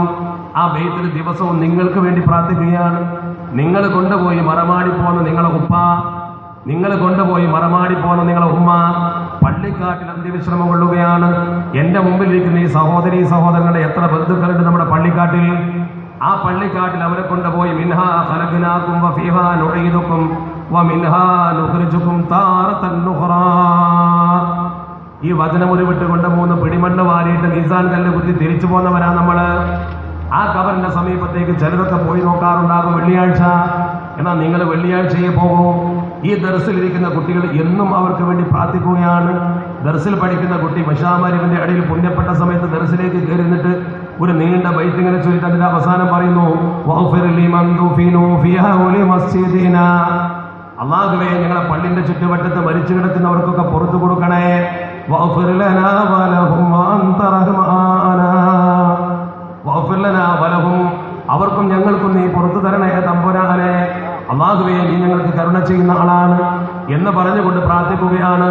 മാത്രമല്ല, ഈ ദർസിന് വേണ്ടി സഹായം ചെയ്യുന്നവർക്കും ഒക്കെ അവർ പ്രാർത്ഥിക്കുന്നുണ്ട്. എന്താണ് അതിന്റെ അത്ഭുതം? നിങ്ങൾ നോക്ക്, അങ്ങനെ ഒരു പ്രാർത്ഥന നിങ്ങളെ മക്കൾ തന്നെ നിങ്ങൾക്ക് നൽകുമോ? നമ്മൾ ഈ മക്കൾക്ക് വെച്ച് വിളമ്പി കൊടുക്കുന്നതിനോ അതല്ലെങ്കിൽ ഇവർക്ക് സഹായം എത്തിച്ചു കൊടുക്കുന്നതിനോ ഒരിക്കലും പടച്ചറപ്പ് നമ്മളെ വെറുതെ ആക്കൂല.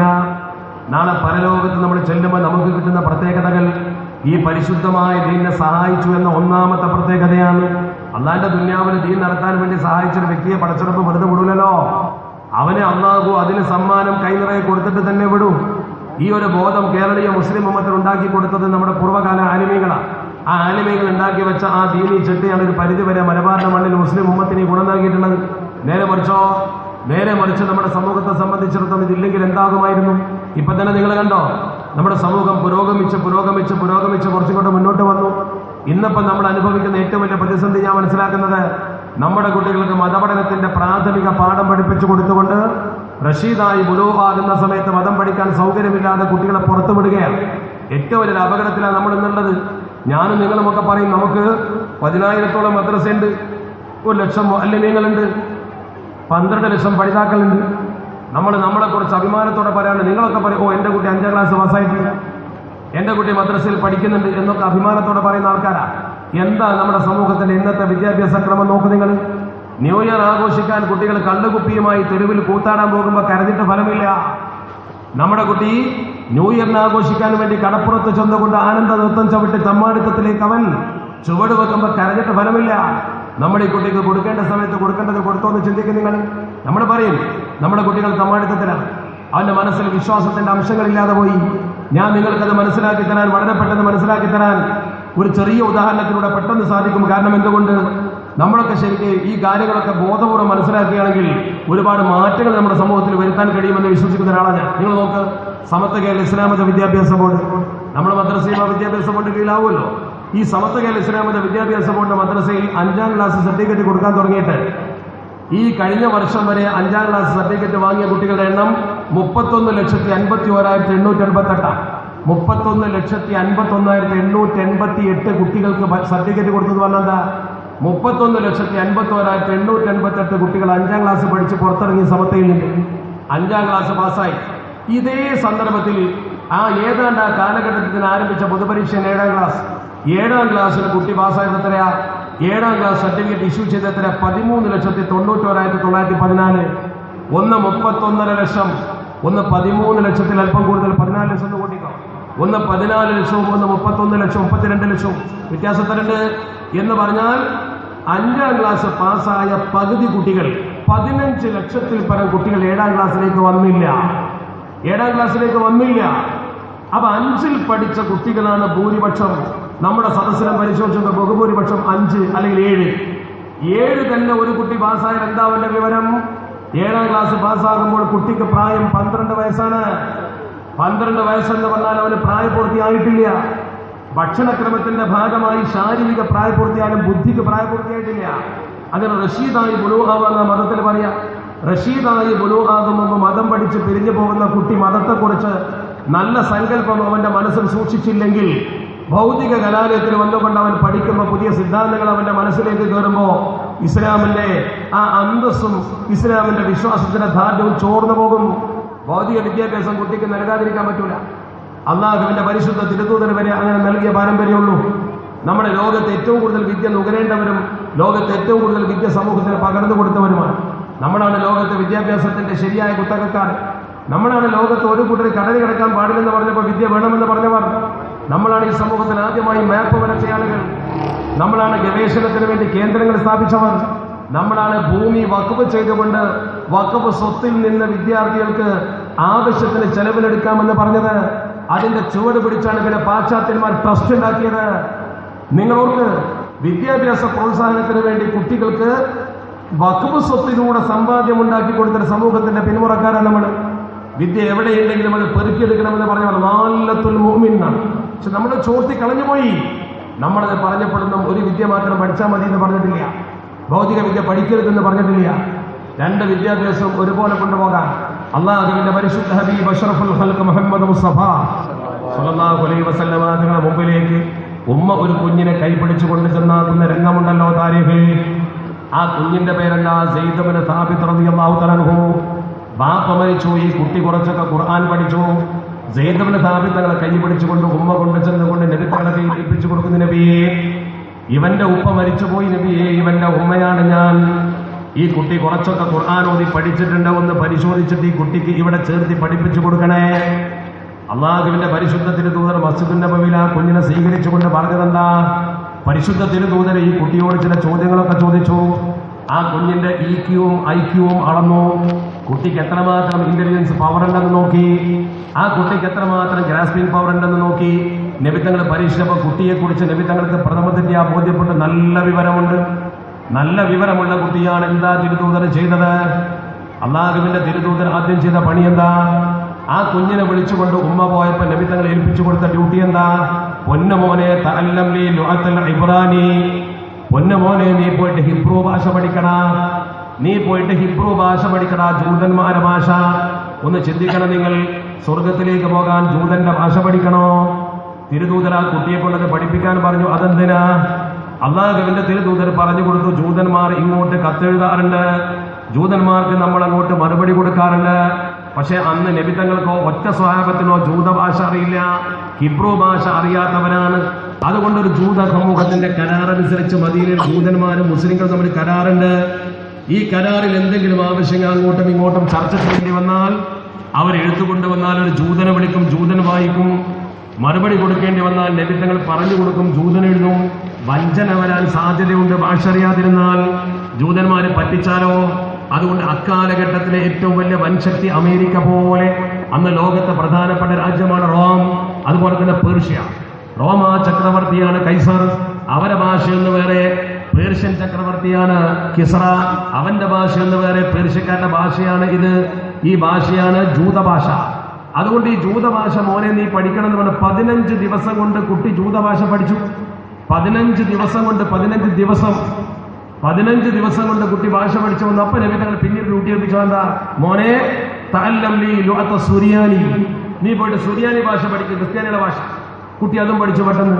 ആ 2 ഭാഷയും പഠിച്ചു വന്നപ്പോൾ കുട്ടിയെ നബിതങ്ങൾ കാത്തിബാക്കി, കാത്തിബുൽ വഹി, അതുപോലെ തന്നെ കാത്തിബുർ റസൂൽ.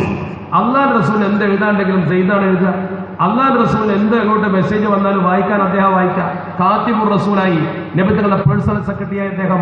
അങ്ങനെ നബിതങ്ങൾ ആ കുട്ടിയെ ശരിക്കും മനസ്സിലാക്കി. പിന്നെ ഖുർആൻ പഠിപ്പിച്ചു, പിന്നെ ഹദീസ് പഠിപ്പിച്ചു.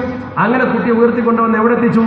അള്ളാഹുവിന്റെ പരിശുദ്ധ ഖുർആൻ ആകാശത്ത് ഇറങ്ങുമ്പോൾ അത് എഴുതി വെക്കാനുള്ള ചുമതല അവരെ ഏൽപ്പിച്ചു കൊടുത്തു. ആ ചുമതല കുട്ടിക്ക് കൊടുത്തിട്ട് വന്ന, മോനെ നീ ഖുർആൻ ഇറങ്ങുമ്പോൾ എഴുതി വെക്കണം, എല്ലിന്മേലും തോലിന്മേലും. നബിത്തങ്ങൾക്ക് ആദ്യം ജിബ്രീൽ ഇസ്ലാം എത്തിച്ചു കൊടുക്കും. നബിത്തങ്ങൾ പറഞ്ഞു കൊടുക്കുമ്പോൾ അത് ക്രോഡീകരിച്ച് എഴുതി വെക്കും എല്ലുമേ. അങ്ങനെ ഈ കുട്ടി വഹി എഴുതുന്ന ആളായപ്പോ ആ സദസ്സിലുണ്ടായിരുന്ന മുഴുവൻ ആളുകൾക്കും ഈ കുഞ്ഞിനെ കുറിച്ച് വല്ലാത്ത മതിപ്പ് തോന്നി. അന്നങ്ങനെ മതിപ്പാത്തൊന്നും അസൂയല്ല, മതിപ്പ് തോന്നി. അപ്പോഴാണ് ചരിത്രത്തിൽ കാണാം, ബഹുമാനപ്പെട്ട പരിശുദ്ധ ഖുർആന്റെ വ്യാഖ്യാതാക്കൾ പ്രമുഖൻ, അള്ളാഹുവിന്റെ പരിശുദ്ധ തിരുദൂതരുടെ പിതൃവ്യപുത്രൻ മഹാനായ ഇബ്നു അബ്ബാസങ്ങൾ. ആരാണ് ഇബ്നു അബ്ബാസങ്ങൾ? അബ്ദുല്ലാഹ് ഇബ്നു അബ്ബാസ് എന്ന് പറഞ്ഞാൽ റഈസുൽ മുഫസ്സിരീനാണ്. അള്ളാഹുവിന്റെ പരിശുദ്ധ ഖുർആന്റെ വ്യാഖ്യാനം എഴുതിയ ആളാണ്.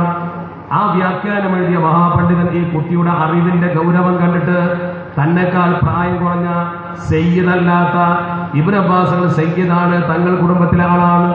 ഈ സെയ്ദ് ഇബ്നു സാബിത്ത് സാധാരണക്കാരനാണ്. ബഹുമാനപ്പെട്ട ഇബ്നു അബ്ബാസുകളെ സംബന്ധിച്ചിടത്തോളം എത്രയോ താഴെയാണ്. എന്നിട്ട് പോലും ആ കുട്ടിക്ക് ലഭ്യമായ അറിവിന്റെ പദവി കൊണ്ട്, ആ കുട്ടിയെ ബഹുമാനിച്ചുകൊണ്ട് ബഹുമാനപ്പെട്ടവർ ചെയ്ത പണി എന്താ?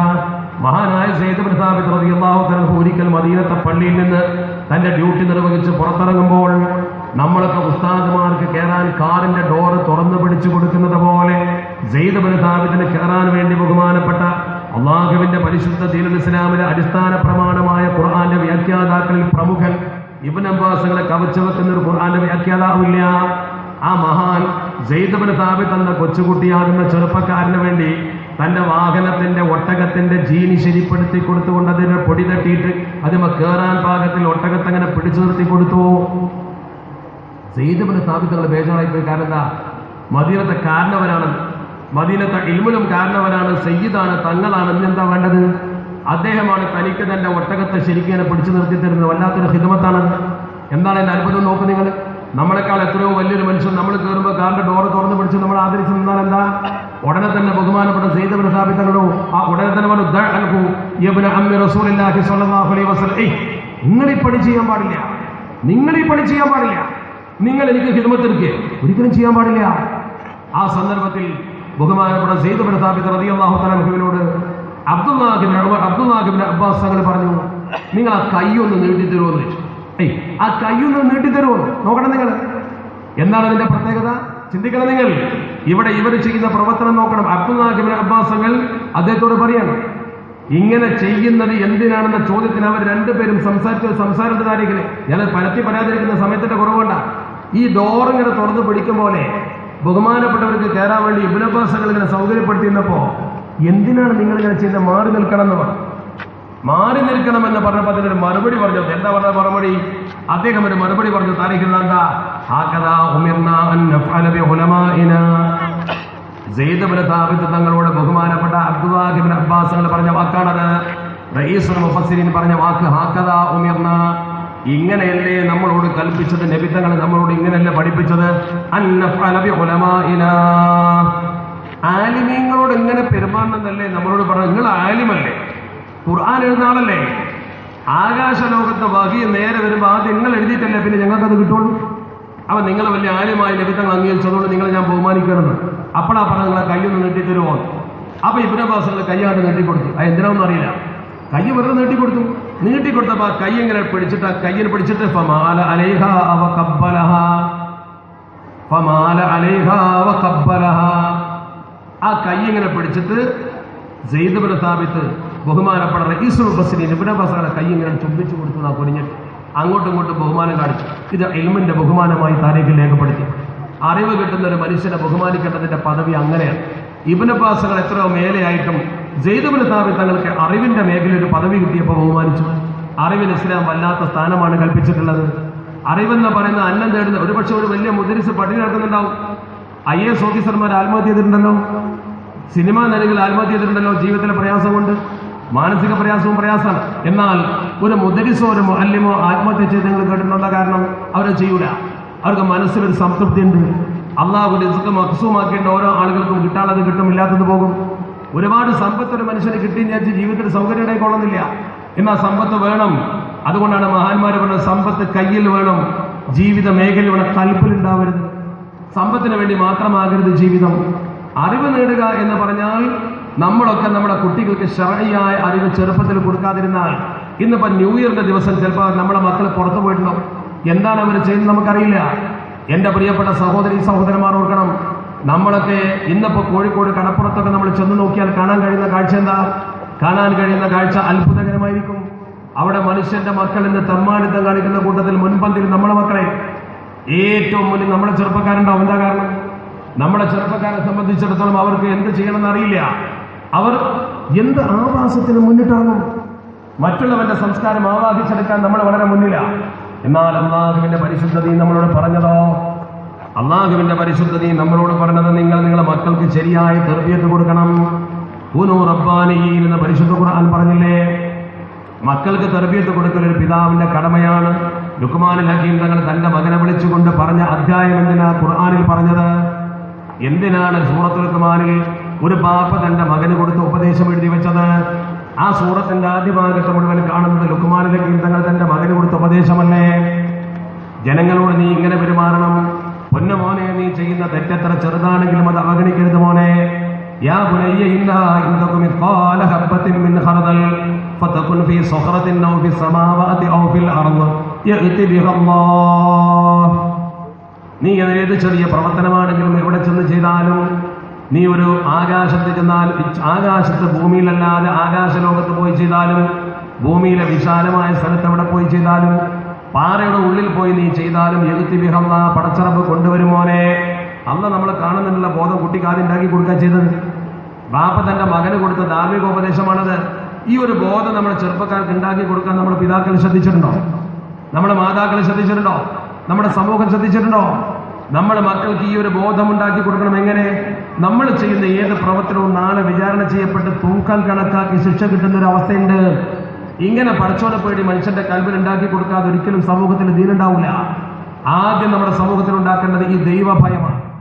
ഇന്ന് നമുക്ക് സംഭവിച്ചു പോയതിൽ ഒറ്റ കാര്യമാണ്. ഞാൻ ചോദിക്കട്ടെ, ലോകം മുഴുവൻ മുസ്ലിങ്ങൾ പീഡിതരാണ്. എവിടെ മുസ്ലിങ്ങൾ പീഡിപ്പിക്കപ്പെടാത്തത്? റോഹിംഗ്യൻ മുസ്ലിങ്ങളെ കഥ ഇന്നൊക്കെ പത്രത്തിൽ മനോഹരമായി എഴുതിയിട്ടുണ്ട്. നിങ്ങൾ ചിന്തിക്കണം. റോഹിംഗ്യൻ എന്ന് പറഞ്ഞ ഒരു കാലത്ത് ഇസ്ലാമിന്റെ പ്രൗഢ പ്രതാപം നിലനിന്ന കാലമാണത്, പ്രദേശമാണത്. ഇന്ത്യ മഹാരാജ്യത്ത് മുഗൾ സാമ്രാജ്യം നിലനിന്ന പോലെ വർഷങ്ങളോളം ഇസ്ലാമിക ഭരണം എന്ന് പറയേണ്ട മുസ്ലിങ്ങളുടെ ഭരണം നിലനിന്ന പ്രദേശമാണ്. ആ പ്രദേശത്ത് ദീനെത്തിയത് ഒരിക്കലും ആളുകൊണ്ടല്ല. ആ പ്രദേശത്തേക്ക് അള്ളാഹുവിന്റെ പരിശുദ്ധ ദീനെത്തിയത് ഇസ്ലാമിന്റെ പ്രബോധനത്തിന് കച്ചവട സംഘം വന്നപ്പോഴാണ്. ബർമയാണത്. പഴയ ബർമയുടെ ഭാഗമാണ് ശരിക്ക് അറാക്കാൻ എന്ന് പറയുന്ന പ്രദേശം. അറാക്കാൻ, ഈ അറാക്കാനാണ് ശരിക്കും റോഹിംഗ്യ. അവിടെ റോഹിംഗ് എന്ന് പറയുന്ന ഒരു സ്ഥലത്തിന്റെ പേരിനോട് ചേർത്താണ് റോഹിംഗ്യൻ മുസ്ലിങ്ങൾ എന്ന് പറഞ്ഞത്. ഈ അറാക്കാൻ എന്ന് പറഞ്ഞ പ്രദേശത്ത് ഒരുപാട് ഇസ്ലാമിക പ്രബോധകന്മാർ വന്നിട്ടുണ്ട്. അവിടേക്ക് ഒരുപാട് മതങ്ങൾ കുടിയേറിയിട്ടുണ്ട്. ആ കുടിയേറിയ കൂട്ടത്തിൽ അവിടേക്ക് കുടിയേറിയ ഒരു മതം തന്നെയാണ് ബുദ്ധമതം. നേരത്തെ അവിടെ മുസ്ലിങ്ങളുണ്ട്, ശരിയാണ്, ഹിന്ദുക്കളുണ്ട്. ഹിന്ദു സമൂഹത്തിന്റെ പൂർവ്വകാല ഭരണമുണ്ട്. ആ ഭരണത്തിൽ നിന്ന് പിന്നീട് ഇസ്ലാം ശക്തിപ്പെട്ടപ്പോൾ മുസ്ലിങ്ങളുടെ ഭരണകൂടം സ്ഥാപിച്ചു. ആ മുസ്ലിം ഭരണകൂടം അരനൂറ്റാണ്ടിലധികം അവിടെ നിലനിന്നിട്ടുണ്ട്.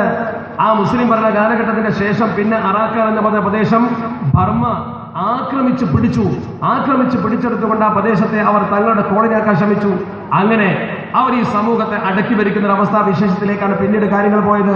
ഞാനതിന്റെ ചരിത്രത്തിലേക്ക് പോവുകയല്ല, അതിന്റെ ചരിത്രം വിശദീകരിച്ച് പറയേണ്ട കാര്യമാണ്.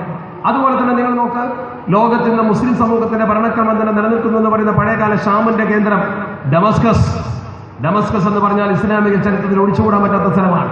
ഏറ്റവും പ്രധാനമാണ് ഡമസ്കസ്. ആ ഡമസ്കസിന്റെ പള്ളി മിനാരത്തിലാണ് ഞാൻ നേരത്തെ സൂചിപ്പിച്ചതുപോലെ ബഹുമാനപ്പെട്ട ഈസാ നബി അലൈഹി സ്വലാത്തു വസ്സലാമിന്റെ വരവ് എന്ന് താരീഖിന്റെ കിതാബിലൊക്കെ ഉല്ലേഖിതമായി കാണാൻ കഴിയും. അത്രയും പ്രസിദ്ധമാണ് ഡമസ്കസ്. അവിടെ ബഷാറുൽ അസദിന്റെ ഭരണം തനി തമ്മാടിത്തമിലെ കാണിച്ചുകൊണ്ടിരിക്കുന്നത്.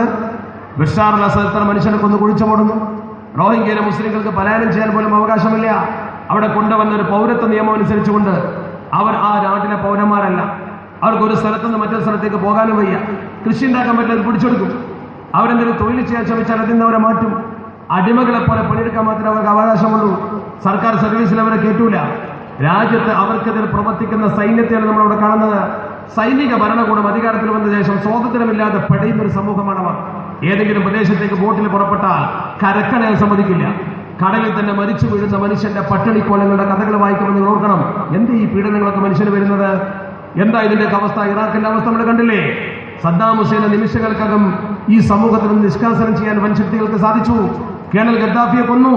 ലോകത്ത് ഇസ്ലാമിനെ കൊന്നു കൊലവിളിച്ചുകൊണ്ട് നിൽക്കുന്ന ഒരു അവസ്ഥ നിങ്ങൾ കാണുന്നില്ലേ? എന്നാൽ ഇതിന്റെ ഒരു മറുവശവും കൂടി നമ്മൾ മനസ്സിലാക്കണം. ലോകത്ത് ഇസ്ലാമിനെ നശിപ്പിക്കാനും ദുശക്തികളൊക്കെ ശ്രമിക്കുമ്പോൾ നമ്മളോട് അല്ലാഹു പറഞ്ഞ കാര്യം എന്താ? നമ്മൾ എന്തേ അത് മനസ്സിലാക്കാത്തത്? അള്ളാഹുവിന്റെ പരിശുദ്ധ പ്രവാചകർ അഷ്റഫുൽ ഖൽഖ് മുഹമ്മദ് മുസ്തഫ സ്വല്ലല്ലാഹു അലൈഹി വസല്ലമ തങ്ങൾ പഠിപ്പിച്ചൊരു പ്രസിദ്ധമായ ഹദീസുണ്ട്. സകല ഹദീസിന്റെ കിതാബുൽ മാ സംഗതി ഉല്ലേഖിതമല്ലേ? എന്തേ നമ്മളതേക്കുറിച്ച് ഒട്ടും ചിന്തിക്കുന്നില്ല? ഞാൻ ശത്രുവിനെ ന്യായീകരിക്കുകയല്ല, ശത്രുവിന്റെ പ്രവർത്തനങ്ങളെ നമ്മൾ ചെറുക്കണം. ലോകത്തെ ഇസ്ലാമിനെതിരെ കളിക്കുന്നവരെ മുഴുവൻ നമുക്ക് ജനാധിപത്യത്തിന്റെ മാർഗത്തിലും നീതിയുടെ മാർഗത്തിലും തളക്കാൻ കഴിയണം. അതിന് നമുക്ക് ഏറ്റവും കൂടുതൽ വേണ്ടത് ഇസ്ലാമികമായ ഐക്യമാണ്, ഇസ്ലാമികമായ ഒരുമയാണ്. ഞാൻ നിങ്ങളെ നേരത്തെ പറഞ്ഞ വിഷയത്തിന്റെ അടിസ്ഥാന കാരണത്തിലേക്ക് കൊണ്ടുവരികയാണ്. അള്ളാഹുവിന്റെ പരിശുദ്ധ പ്രവാചകർ പറയുന്നു, അള്ളാഹ് തന്നെ പറയുന്ന ഒരു ഖുദ്സിയായ ഹദീസ്, അള്ളാഹു റബ്ബുൽ ഇസ്സത്ത് തന്നെ നേരിട്ട് പറയുന്ന ഖുദ്സിയായ ഹദീസ്, അന മാലിക്കുൽ മുലൂക് യ മലിക്കുൽ മുലൂക്. ഈ ഹദീസും നമ്മൾ മറക്കാൻ പാടില്ല. സാദിഖുൽ മസ്തൂഖായ 15 നൂറ്റാണ്ട് മുമ്പ് സമൂഹത്തെ ഇത് പഠിപ്പിച്ച അഷ്റഫുൽ ഖൽഖ് മുഹമ്മദ് മുസ്തഫ സ്വല്ലല്ലാഹു അലൈഹി വസല്ലമ തങ്ങൾ കടന്നുപോയി. ആ നബി തങ്ങൾ 15 നൂറ്റാണ്ട് മുമ്പ് ഈ ഉമ്മത്തിനോട് പറഞ്ഞു, അള്ളാഹു എന്നോട് പറഞ്ഞിട്ടുണ്ട് നിങ്ങളോട് പറയാനെന്ന് പറഞ്ഞുകൊണ്ട് നബി തങ്ങൾ പറയുകയാണ്, അന മാലിക്കുൽ മുലൂക് യ മലിക്കുൽ മുലൂക്.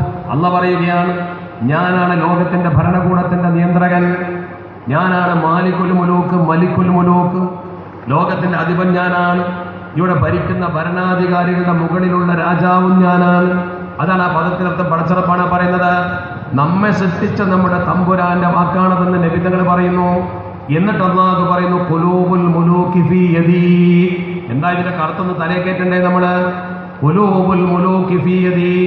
ഭരിക്കുന്നവന്റെ മനസ്സ് എന്റെ കയ്യിലാണ്. ആരുടെ കയ്യിൽ? അല്ലാഹുവിന്റെ കയ്യിൽ. ലോകം ഭരിക്കുന്നവന്റെ മനസ്സെന്റെ കയ്യിലാണ്.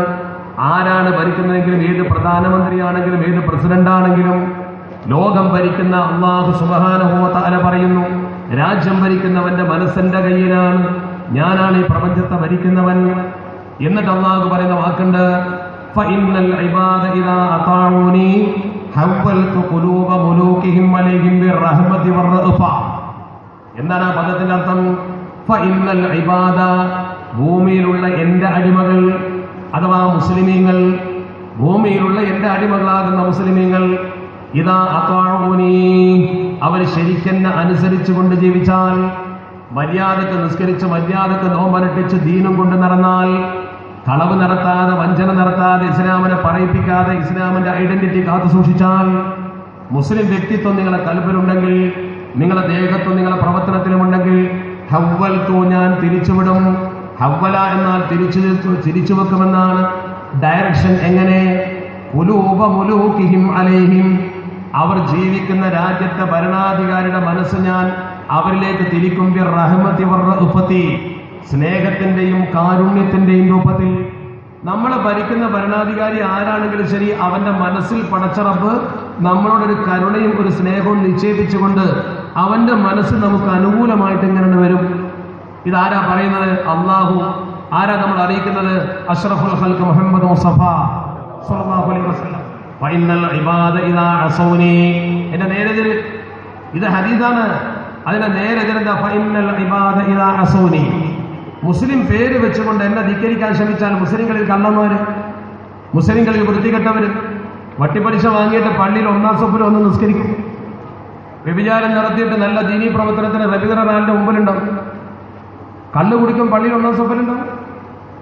ഇങ്ങനെ സകല തിന്മകളും വിശ്വാസ വഞ്ചന കാണിച്ചിട്ടോ തല്ല നീർച്ചന്റെ മുമ്പിലുണ്ടാവും.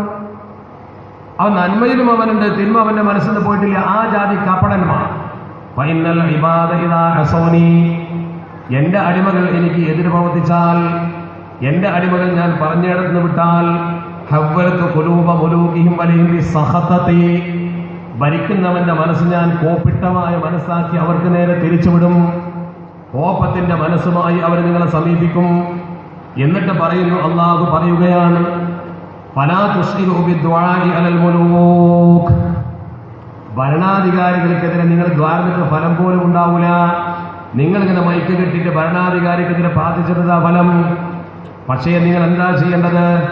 നിങ്ങൾ വലാകിനിഷ്കുലൂബി അംഫുസിഹിം, നിങ്ങൾ സ്വയം ഏർപ്പെടുക എന്നിൽ, മതപരമായ വിശ്വാസം പ്രവർത്തിക്കുന്നതിൽ ഏർപ്പെടണം. നിങ്ങൾ ആദ്യങ്ങൾ ശരിക്കും മുസ്ലിമാണ്. മര്യാദക്ക് ദീനും കൊണ്ട് നടക്കും. ദീനും കൊണ്ട് നടന്നിട്ട് വഞ്ചിക്കാതെ വൃത്തികേട് ചെയ്യാതെ ഇസ്ലാമായി ജീവിക്കും. ഇസ്ലാമായി ജീവിക്കുമ്പോൾ നിങ്ങൾക്ക് സ്നേഹം ഉണ്ടാവും. സ്നേഹം ഉണ്ടാവുമ്പോൾ നിങ്ങൾ ഒരു സംഘമാകും, ഒന്നിച്ചു നിൽക്കും, 100 കഷ്ണാവൂല. അങ്ങനെ നിങ്ങൾ ഒന്നിച്ച് ഓരായം ചേർത്ത ഉരുക്ക് കോട്ട പോലെ, കഅന്നഹും ബുന്യാനും മർസൂസ്, ഖുർആൻ പറഞ്ഞ ബുന്യാനും മർസൂസായി നിങ്ങൾ നിന്നാൽ നിങ്ങളെ തലക്ക് മീതെ ഒരു പരുന്തും പറക്കൂല, ഒരാളും പറക്കൂല. എന്താ കാരണം? ആ ഒരു അവസ്ഥ വിശേഷത്തിലേക്ക് നമ്മൾ അല്ലാഹു എത്തിക്കും. സാമൂതിരി മഹാരാജാവിന്റെ ചരിത്രത്തിൽ കേട്ടില്ലേ നിങ്ങൾ? സാമൂതിരിമാർ തന്നെ എഴുതി വെച്ച ചരിത്ര പുസ്തകം ഞാൻ വെച്ചു. സാമൂതിരി ആക്ച്വലി ഓർഡേർഡ്, സാമൂതിരി യഥാർത്ഥത്തിൽ ഉത്തരവിട്ടിരുന്നു എന്നാണ്. വിട്ടുകഥയൊന്നുമല്ല. അവിടെ ആക്ച്വലി ചെയ്താൽ കാരണം എന്താ? സംശയം എന്നാ വിചാരിച്ചിട്ടുണ്ടാവും. സാമൂതിരി യഥാർത്ഥമായും ഉത്തരവിട്ടു. എന്തിന്?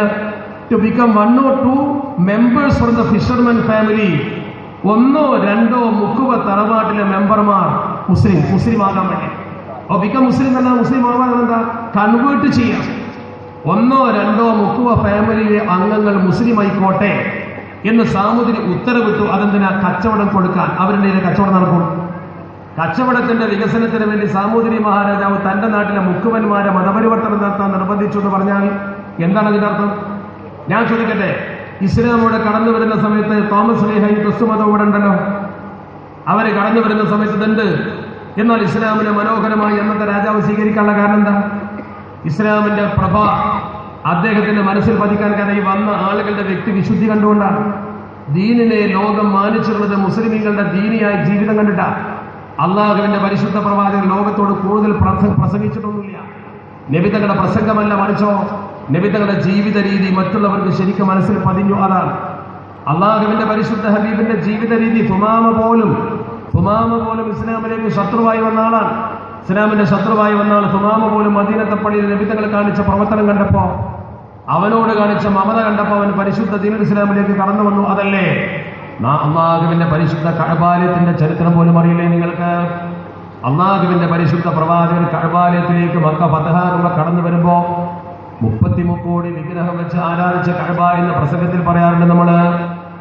ആ പരിശുദ്ധമായ കഅബയുടെ താക്കോലാര കയ്യില ഒരു അമുസ്ലിമായ മനുഷ്യന്റെ കയ്യിൽ. ഉസ്മാൻ ഇബ്നു തുൽഹ എന്നാണ് അവന്റെ പേര്. പേര് അറബിയാണെന്ന് കരുതി മുസ്ലിമാണെന്ന് കരുതല്ല. അബൂ ജഹലും അറബിയിലാണ് പേര്. ഉത്ബത്തിന്റെ പേരും അങ്ങനെ തന്നെയാണ്, മുസ്ലിം അല്ലല്ലോ.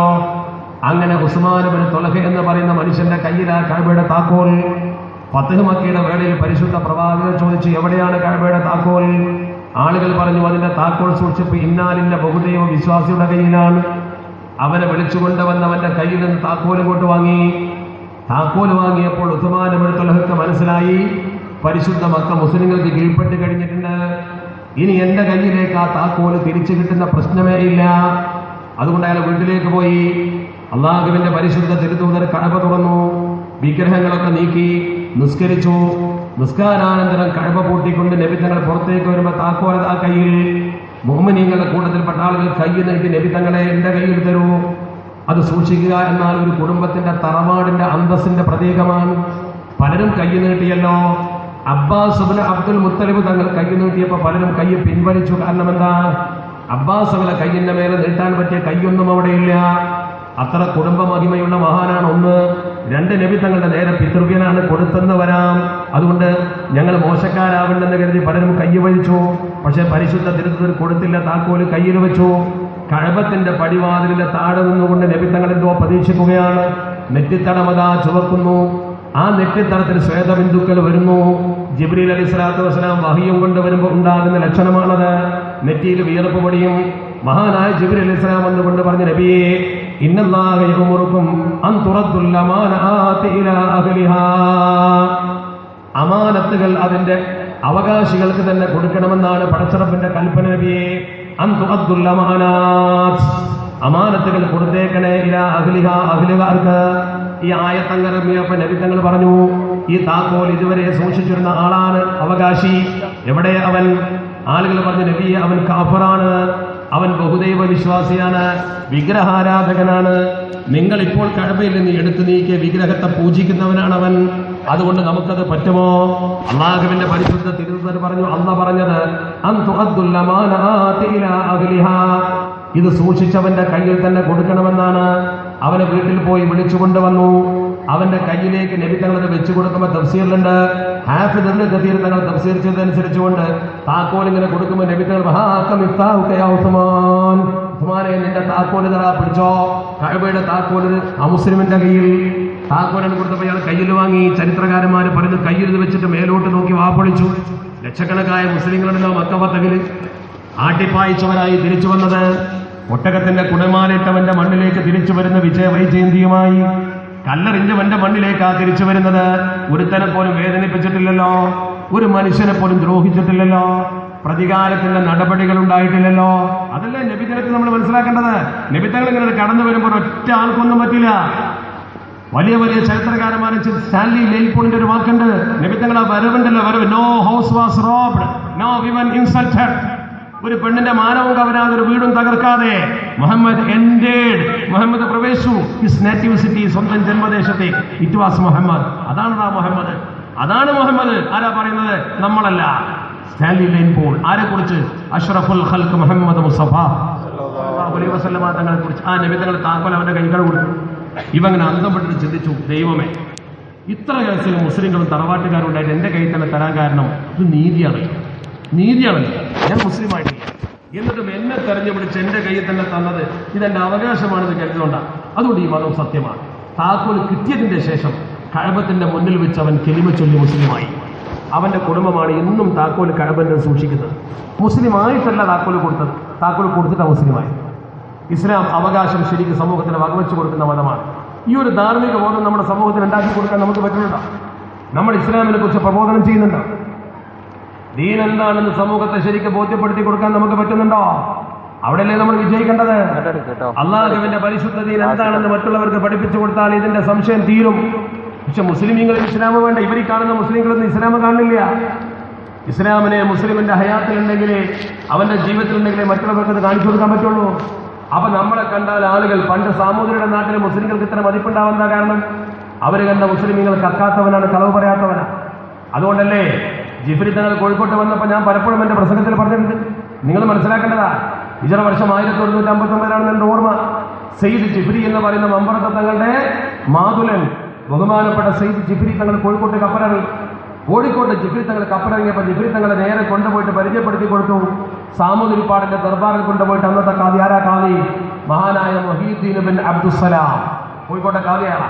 കോഴിക്കോട്ടെ കാദി കൊണ്ടുപോയിട്ട് പരിചയപ്പെടുത്തി കൊടുത്തു സാമൂതിരിക്കാരെ ഇസ്ലാം മതം പ്രചരിപ്പിക്കാൻ വേണ്ടി വന്ന സെയ്ദ് ജിഫ്രി തങ്ങളെ. ജിഫ്രി തങ്ങളെ നിർത്തിയിട്ട് പറഞ്ഞു, സാമൂതിരിപ്പാടിനോട് പറഞ്ഞു, കാദി ഇത് ഞങ്ങളുടെ മതം പ്രചരിപ്പിക്കാൻ വേണ്ടി അറബ് നാട്ടിൽ നിന്ന് വന്ന ആളാണ്.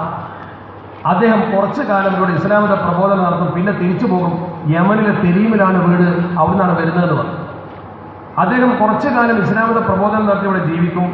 ആ ജീവിക്കാൻ അദ്ദേഹത്തിന് അനുമതി വേണം, അതിനാണ് വന്നത്. അന്യനാട്ടിൽ നിന്ന് ഒരാൾ വരുമ്പോൾ എമിഗ്രേഷൻ നിയമമൊക്കെ ഉണ്ടാവും. അന്നും അതിൻ്റെതായ നിയമമൊക്കെ ഉണ്ട്. രാജാവിന് മുമ്പിൽ കൊണ്ടുപോയി പരിചയപ്പെടുത്തി വിദേശിക്ക് ഇവിടെ താമസിക്കാനുള്ള ഒരു പ്രമാണം വാങ്ങുക, അതിനുവേണ്ടി ഒരു താമ്രപത്രം വാങ്ങുക. ഇയാൾക്കിവിടെ താമസിക്കണം കുറച്ചു കാലം, അതിന് സൗകര്യം ചെയ്തു തരണമെന്നാണ്. സാമൂതിരി മഹാരാജാവ് എഴുന്നേറ്റിട്ട് ചോദിച്ചൊരു ചോദ്യം ഇത്ര ചരിത്ര പുസ്തകം വായിച്ചാൽ കാണാൻ പറ്റും. സാമൂതിരിപ്പാട് വളരെ ഭവ്യതയോടെ ചോദിച്ചു, നിങ്ങളുടെ ഈ പ്രബോധകന് തിരിച്ചു പോകണമെന്നാ നിർബന്ധം, എന്തവിടെ സ്ഥിരമായി താമസിച്ചാൽ കുഴപ്പമില്ല. അപ്പോഴാണ് ജിഫ്രി തങ്ങൾ പറഞ്ഞത്, എനിക്കിവിടെ 6 അടി മണ്ണ് ജന്മം തീരാധാരമായി തന്നാൽ ഞാനിവിടെ നിൽക്കാം, അതെൻ്റെ മയ്യത്ത് മറമാറാനുള്ള സ്ഥലമാണ്, അത് മാത്രം മതി എനിക്ക് എന്ന് പറഞ്ഞു. താരിഖിന്റെ പുസ്തകം വായിച്ചു നോക്കുന്ന ചരിത്രം വളരെ വിശാലല്ലേ. അപ്പോഴാണ് സാമൂതിരിപ്പാടിനോട് ബഹുമാനപ്പെട്ട ജിഫ്രി തങ്ങൾ പറഞ്ഞത്, 6 അടി മണ്ണ് തന്നാൽ ഞാനിവിടെ നിൽക്കാൻ പോയിക്കൊള്ളുന്നില്ല, എനിക്കിവിടെ ദീൻ പ്രചരിപ്പിച്ച് തന്നാൽ മതി എന്ന് പറഞ്ഞു. സാമൂതിരി മഹാരാജാവ് തന്നെ സാമന്തന്മാരെ വിളിച്ചിട്ട് പറഞ്ഞു, അദ്ദേഹത്തിന് താമസിക്കാൻ ഒരു വീടും കൊടുക്കണം, അദ്ദേഹത്തിന്റെ ചെലവിലേക്ക് ഒരു തെങ്ങിന്റെ തോപ്പും കൊടുക്കണം എന്ന് പറഞ്ഞു. കോഴിക്കോട് ജിഫ്രി ഹൗസ് അപ്പം തന്നെ എഴുതി കൊടുത്തു. ഇന്നത്തെ കോഴിക്കോട്ടെ ജിഫ്രി ഹൗസ് സാമൂതിരി എഴുതി കൊടുക്കണം. വെറുതെ ആർക്ക്? ഇസ്ലാമിന്റെ പ്രബോധനത്തിന് വന്ന ജിഫ്രി തങ്ങൾക്ക് താമസിക്കാൻ സാമൂതിരി എഴുതിന് കൊടുത്തു. തങ്ങളെ അവിടെ താമസിച്ചു. ആനമാട് എന്ന് പറയുന്നൊരു സ്ഥലം കല്ലായിപ്പുഴക്കപ്പുറത്ത് ആനമാട്, ഒരു തെങ്ങിന്റെ തോപ്പ, ആ തോപ്പോട് എഴുതി കൊടുത്തു. ഞാൻ ഈ പറയുന്ന ചരിത്രം കോഴിക്കോടിന്റെ ചരിത്രത്തിൽ പഠിക്കണമെന്നില്ല. അതെന്നെ എഴുതി കൊടുത്തു. അതാണ് എഴുതി കൊടുത്തപ്പോൾ ആ താമ്രപത്രം അനുസരിച്ചുകൊണ്ട് അദ്ദേഹം ഈ ഭൂമിക്കും ആ തോട്ടത്തിന് അവകാശി. സാമൂതിരിപ്പാടിന്റെ ദർബാറിൽ വന്നിട്ട് അദ്ദേഹത്തിന്റെ സാമന്തന്മാരായ ഭരണാധികാരികൾ ചോദിച്ചു, എന്തിനാണ് അന്യമതം പ്രചരിപ്പിക്കാൻ വന്ന അയാൾക്ക് ഈ സൗകര്യമൊക്കെ ചെയ്തു കൊടുത്തിട്ട് എന്താ നമുക്ക് ലാഭമുള്ളത്? അയാൾ അവിടെ താമസിപ്പിച്ചിട്ട് നമുക്ക് എന്താ കിട്ടാനുള്ളത്? ഭവാൻ ചെയ്തത് അല്പം കൂടിപ്പോയി എന്ന് പറയും. അതിന് സാമൂതിരി പറഞ്ഞ മറുപടി എന്താ?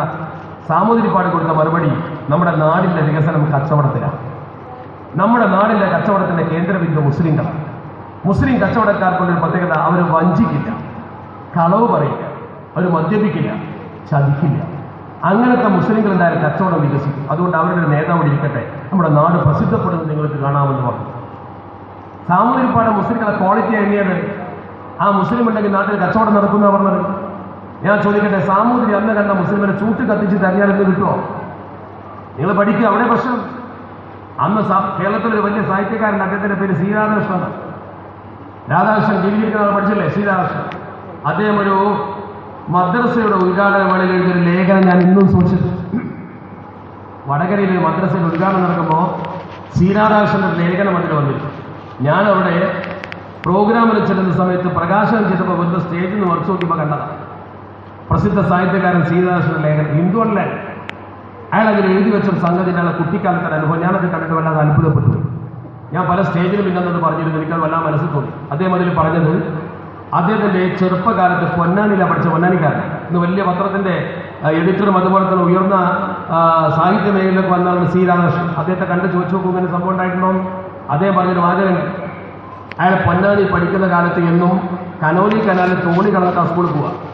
ക്രോസിൽ തോണി കടന്നു. ഈ തോണിയിൽ കുട്ടികൾ സ്കൂളിൽ പോകുന്ന സമയത്ത് കുട്ടിക്കാലത്ത് ഓർമ്മ അദ്ദേഹം പങ്കുവെക്കുകയാണ്. ഈ തോണിയിൽ അദ്ദേഹം കയറുന്ന സമയത്ത് തോണിയിൽ ഒരു വട്ട കൊട്ടയുമായി ഒരു ഉപ്പാപ്പ കയറും. അദ്ദേഹത്തിന്റെ പേര് അയമുട്ടി ഉപ്പാപ്പ എന്ന് അദ്ദേഹത്തിന് പറയുന്നത്. അയമുട്ടി ഉപ്പാപ്പ കയറും, ഉപ്പായെന്നൊന്നുമില്ല. അയമുട്ടി ഉപ്പാപ്പന്റെ കൊട്ടയിലുണ്ടാവും വെറ്റിലയാണ്. അപ്പോൾ കുട്ടികളൊന്നും ശ്രദ്ധിക്കും. രാവിലെ കുട്ടികൾ പോകുമ്പോഴേയാണോ വൈകുന്നേരം ഇയാളെ കാണൂല, അത് വേറെ തോണിക്കാൻ പോവാം. രാവിലെ സ്കൂൾക്ക് പോകുന്നതും തോണിയിൽ തേണ്ടോ.